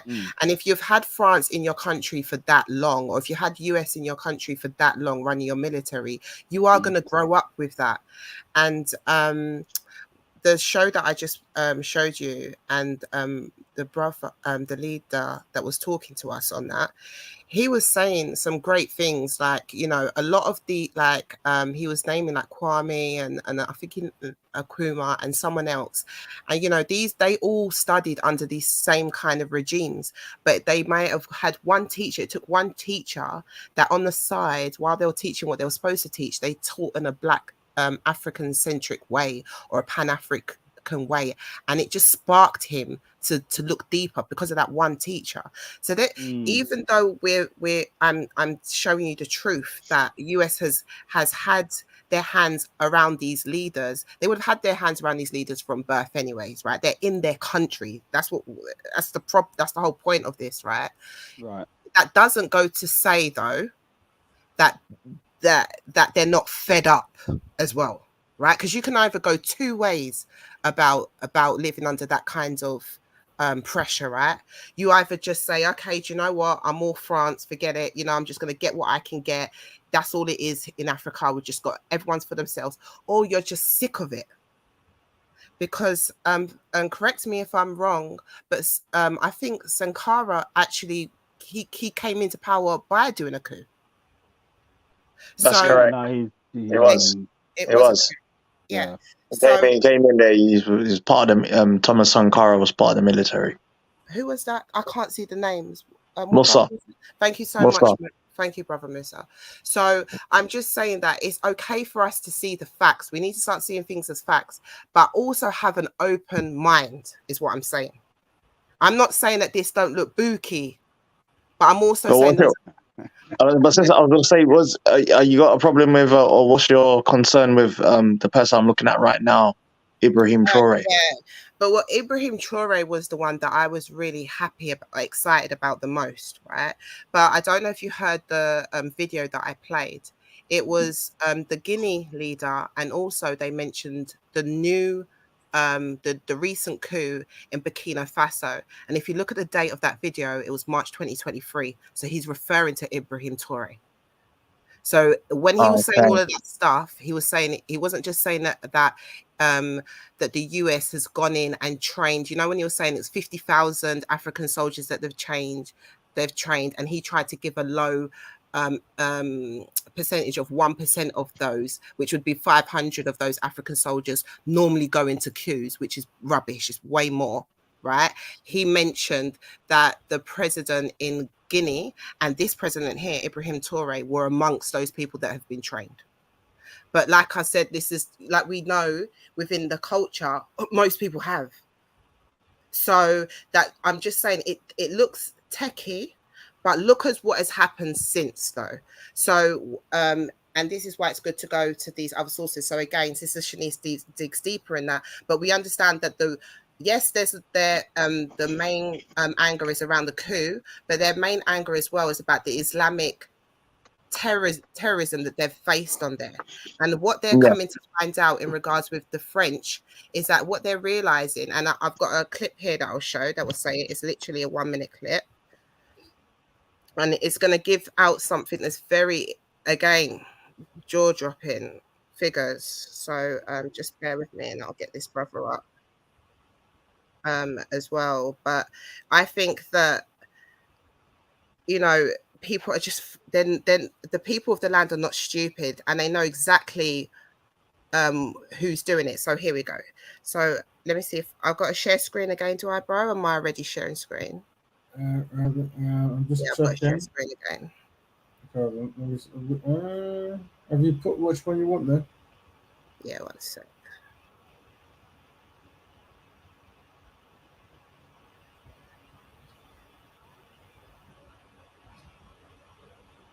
Yeah, there you go. So if everyone could just listen to this for me. So this is another great channel as well. This is a really good channel. It's called African Stream. And these are brothers. This brother here has got a northern accent, but obviously they're all African centered and they get all their news from everyone around the continent. And I think this brother is currently in the continent as well.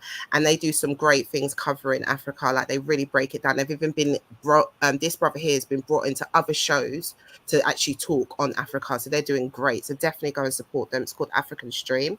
And they do this thing that they've been doing recently. And what they do is they look at the Western news, commenting on what's going on, and then they give an African perspective of it. So I'll just run this here quickly. Relationship crisis. What else would I say? Niger is the last frontier of the fight against terrorism.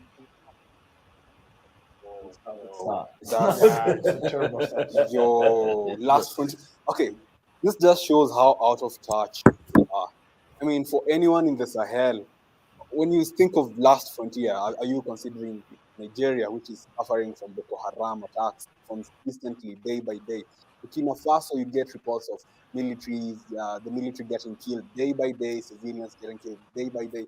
40% of the country beyond government control. Same thing in Mali, same thing in Libya. Niger is not the last frontier for the fight against terrorism. Yeah, what they mean is, in Mali, Burkina Faso, they're fighting terrorists, but they're not using Western forces. They mean using Western logistics, using Western forces, using French troops, which, as you've mentioned in the previous video, has only escalated the problem. The statistic that you need to keep saying it because it's astounding. In 2003, there were how many terrorist attacks? Less than 30. In 2022, how many terrorist attacks? 7,900. I mean, So that's the point I wanted to bring forward. So they always use this, they've been saying this so long, that we're the French especially, we're here to help you fight these terrorists. But the statistics was shocking. Only 30 reported, and then as soon as the West came in, over 7,000 attacks. So That's why it's better to align with Russia. They've aligned with some of them African nations have aligned with Russia. You see it? Yeah, we've not touched on Russia yet. We're going to get to Russia soon, but I can see why people are saying that. I don't have a problem with Russia. I disagree I can totally. see why some people probably do have a problem. I'm willing to have that discussion when we get onto Russia. But I just want to say with this point here, what I'm saying is with those leaders that I'm saying that have grown up in this and they've seen this. We're talking about, we're looking at it. They've lived in this, where you've just grew up in a country where there was the odd this and the odd that, and it was 30, and that was a problem for you. And then it turned to 7,000 to now your point is like a war zone constantly. So although you might have been trained by the military, you know, Wagwan, you know that who did this. You knew it changed. You grew up in it, which, you know, that's what I'm saying. So I'm just offering that out to the family to say that still be open-minded, because although yes, they have had military influence from the US, that doesn't go to show that these things that are happening now are not enraging them and they've just decided to say forget it. But we still have to have an open mind as well.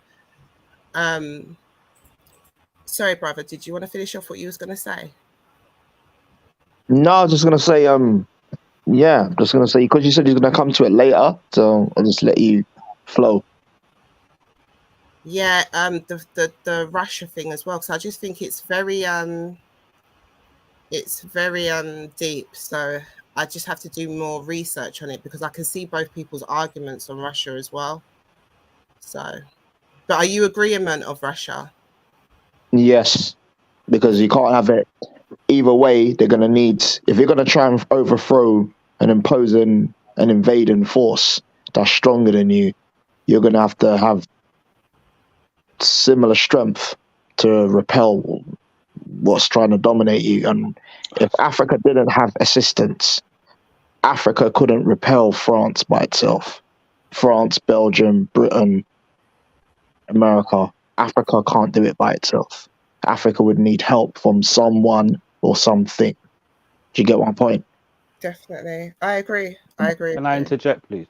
Yeah, go ahead. When it comes to Russia, I think most people seem to forget that they own co-opted land beyond the Urals. The Urals, where the Slavovic part ends, all of that is Asia. All of it. It's been that way since Ivan the Terrible. So the fact that they're sticking their nose in, I mean, yes, do business with Russia, please. You know, there's money in abundance. They have access to certain currencies from many different parts of the world. The problem with me is that I don't see if they do something if they're doing things in regards to their own country and their own people, then most people would find unacceptable. What makes you think they're going to do anything with Africa? That, I mean, they might not actually show a face out front about what they're doing, but I just don't trust them. I mean, I get what the brother's saying in regards to, yeah, we can't do it. And this whole idea of speaking on Africa itself, I don't know, because there's not much connection between a lot of countries. I even see that on a ground level in the UK. It's nuts. It's like you could be Nigerian and know nothing about Togo, or you can be Ghanaian and know nothing about Malians, or you know, the diverse cultures or anything like that. You're just kind of stuck in your own head. I mean, the best thing about the internet is that it's broken ground with in regards to a lot of information. And I think people should look at Russia in particular and how they play the proxy war. And I'm going to be quick as well. There's an alignment of certain people. You know the term of is my enemy my friend and my friend my enemy type of situation. The USA, even the UK, people, you know, UK slick, man. It's slick. They have an embassy in nearly every country in the world. That is serious power. America has bases, you know, which is one of the reasons why we're in this proxy war in the Ukraine and Eastern Europe right now. The UK is involved. China, that's like an America. It's like a weird axis of power. We're seeing it really take place. For those who've watched a certain type of media and film movies, you know, you might get the point to what I'm saying. But you know, no disrespect to the brother. I think I understand why he's saying what he's saying, because at its core, like, I want to go, you know, Empress. I think what you were saying in regards to certain people growing up in the la militaire, la familia type of situation. I mean, my own father was training the reserves in this country, you know, so I kind of get it. You know, you see the world around you, and then it takes one spark. You might want to do something different, but you're trying to play chess rather than play checkers. And they've got a lot of reasons to have a lot of sparks, you know. And you know, I think what the brother is saying is that if you know, in the game of politics, no one's looking for a friend. Do you know what I mean? Right. I think that's what happens when Right. when people look to Africa. They're like, oh, we don't need, but Africa is not asking for a need.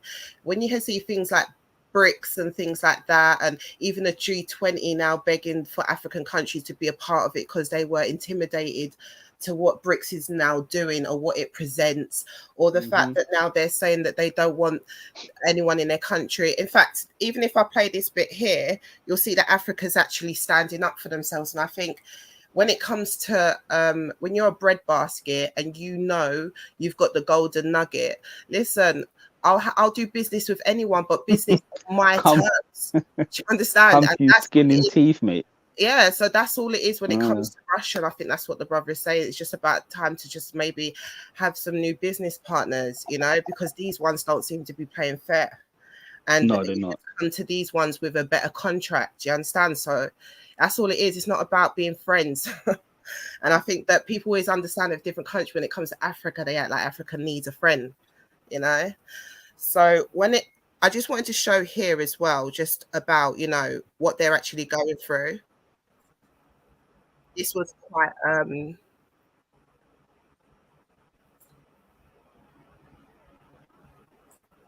this part as well, which was very interesting. So I'll just make this big. Obviously, I don't know if anyone recognized who that is, but Oh, is that what are you putting forward? no, I was just saying, I don't know if anyone who recognized who this person is that I've paused on. No. Okay. I think his name was George Galloway. I think he was in politics a little while ago. Oh, the white dude. Yeah. I can't see who Oh, the you picture, can't see but that. I know. Oh, sorry. Yeah, no, it's cool. It's cool. I definitely know who Thanks he for is. letting me know. Am I able to see him now? Yeah. Okay, so sorry, family. So let me just play a bit here of what was. So this is what I was referring to. Sound like a facade. We've got to remember. May be a bit of a electric cars, people. The question is, it's never been done. And what we need to be asking ourselves is there anything stopping us? Look at that baby. Is there any reason why to say we need to be copying people as to what they're doing, but leaving one country to the other is basically costing This less. is another good brother as well. We've Black just been giving those borders, got those 7 boundaries subscribers. He's doing for us to well. continue to hold ourselves in cages because we are so committed to our individual countries. I think the time is now. We definitely need to be able to take that bold step and look towards the one Africa. We need to. And these are the kind of things that I'm saying. If you grew up around this, there's enough stuff to spark you. Do you know what I mean? And trigger you. Yeah. This is the real life. So like we sit in our comfort and this is real life. And so even people here that don't know anyone about Tonga or nothing like that, I've shown videos from people in Nigeria, aunties. I've shown aunties with headscarves, different religions. I've shown youths in Nigeria. I've seen it in different parts of the country, different countries, all rallying against this. So that might not be the case here because we know that when we're in the West, we lose touch. Same with Africa, same in the Caribbean. But on the ground, they're listening, they're watching. This is serious things. So this part here as well was a very interesting part as well. So we'll just listen to what he says. He literally only speaks for about a minute max. But please listen to what he says here. May give us, or a united Africa may lead to the end of this oppressive system that has continued over and over, both internally and externally. The revolutionary government in Niger has just increased the price of uranium that it exports on the world market to 200 euros per kilogram. It was previously paying, or rather charging, 80 cents. The French were getting Niger's uranium for 80 cents per kilogram, and the world market price is 200 euros per kilogram, which is what little Macron will have to pay from now on. You see, it pays to stand up for your rights. That's what the people in Niger have done.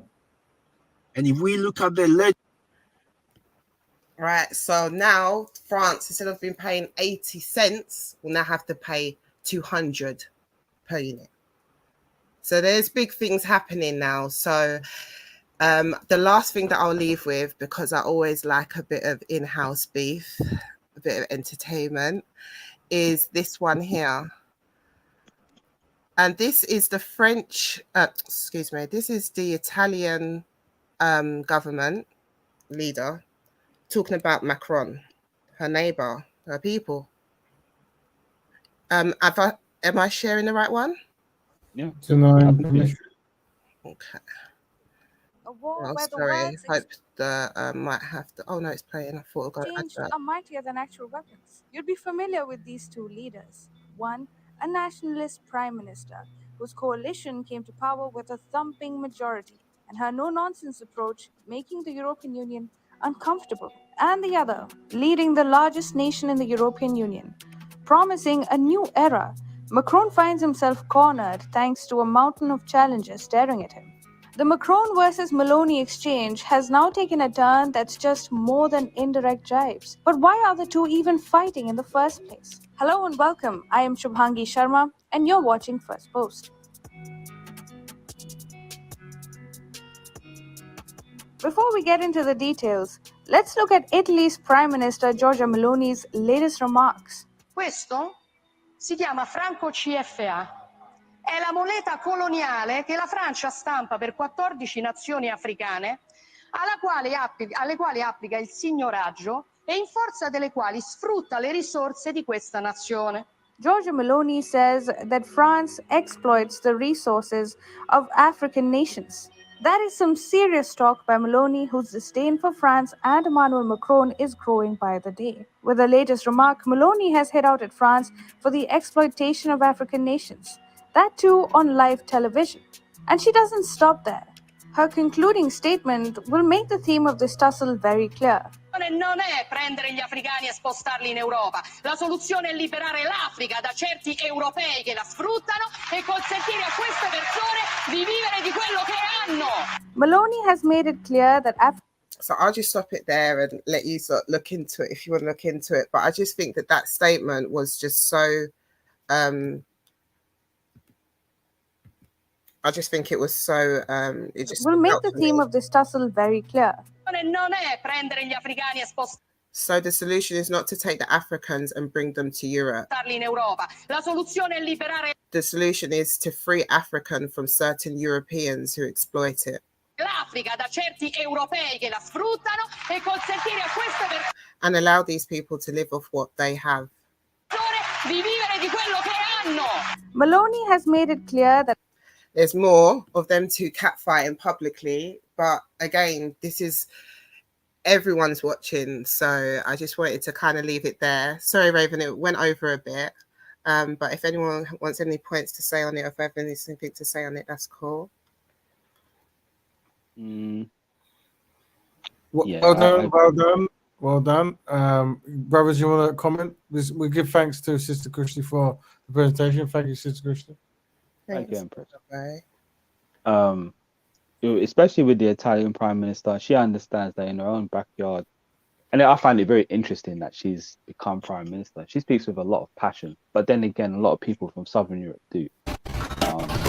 Who knows? We the jury's out. For me, the jury's out for her, but I get if she's from a certain age and certain background, she's probably had access to a lot of information. Plus, she's in high level government as well, so she probably understands a few things.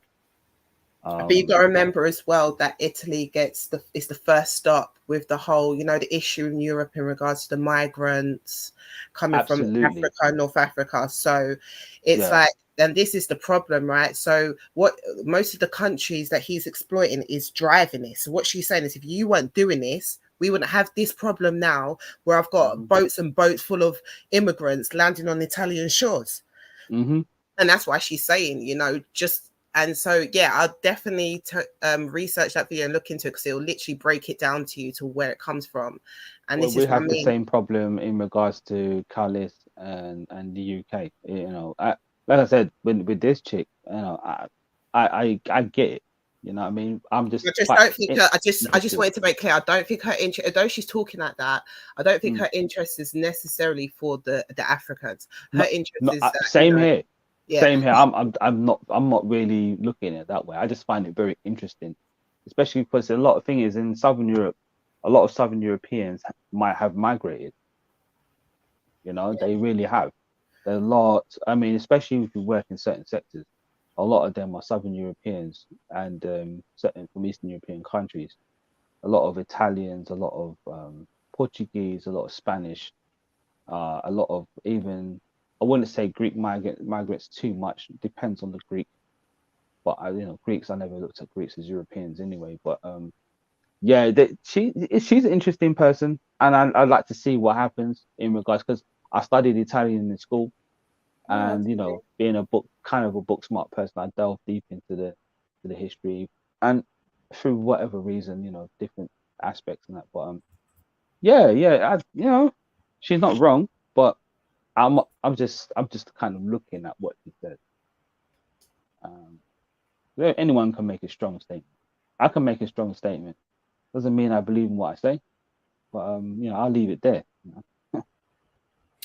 Yeah, I think one of the ways is probably best for us to look at is whenever non-black people are arguing and having political kind of conflict, they will use blatant truths about what's going on in black communities to undermine opponents. So I think we observed I think it might have been somewhere in the Middle East, I can't remember where it was, someone was heavily criticizing a Middle Eastern leader, and they then use American as well. Look how you mistreat African Americans. Yeah. You mistreat them. So it isn't that to say I really love African Americans or black people. It's more so I can use this as a way to undermine your policies, because it's so easy to just if you want to, the most mistreated people are black people. So you can look in any land and go, look what you're doing to them.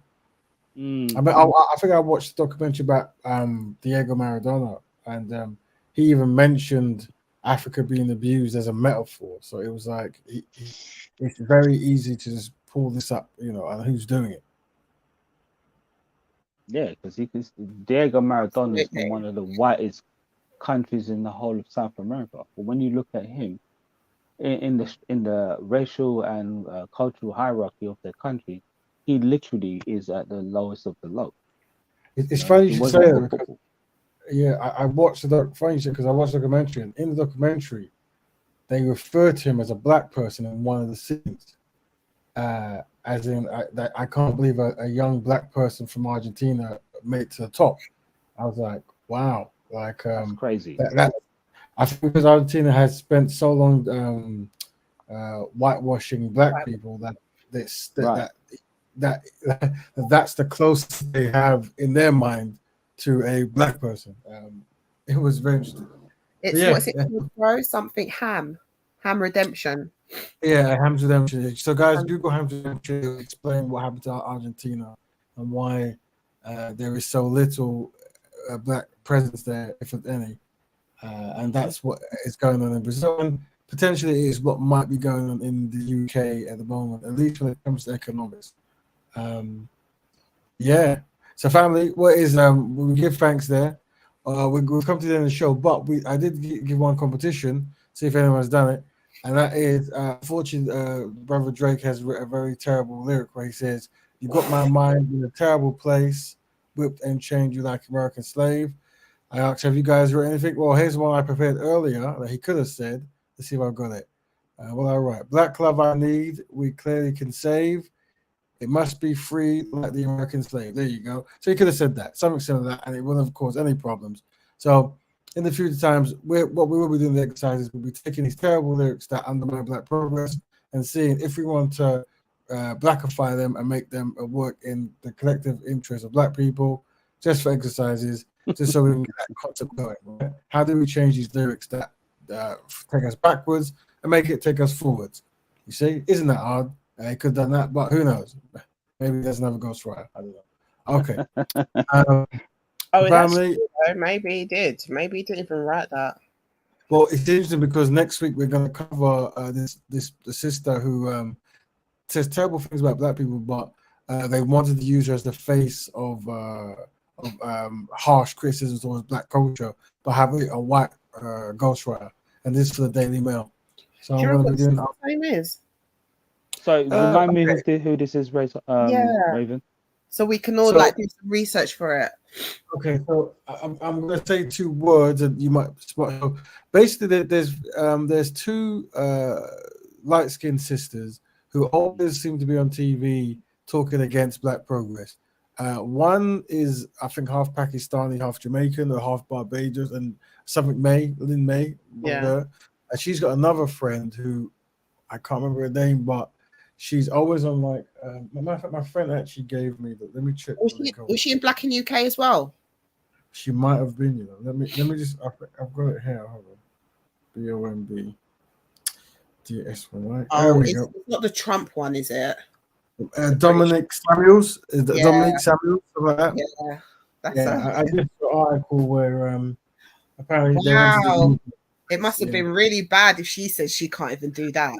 Yeah, if she said that's too much, it must have been some terrible stuff because she's very, all that kind of stuff. Critical. But all right, cool. Well, family, we give thanks to the brothers on the panel and the sisters on the panel, especially for Empress Cushy, the amazing presentation.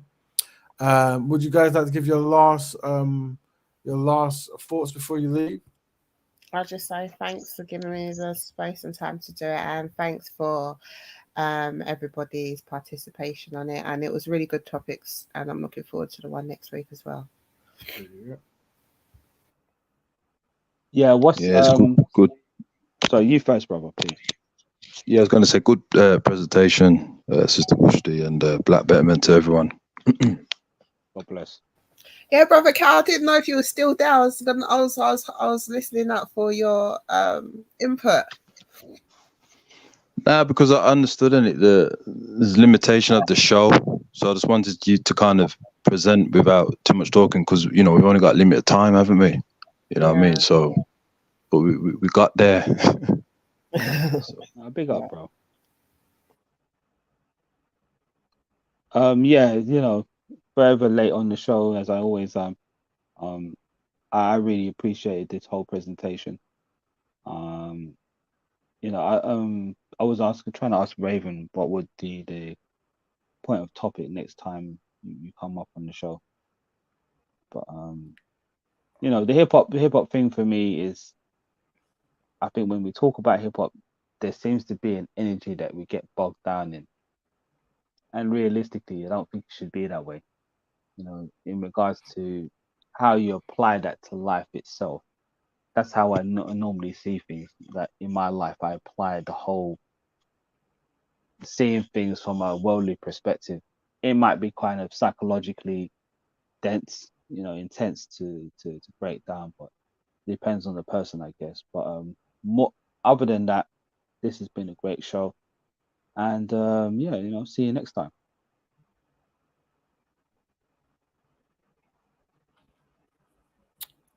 Brother Musa, last words.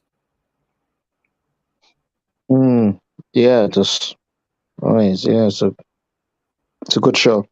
Yeah, that's it. Thank you, family. And brother DOATBM.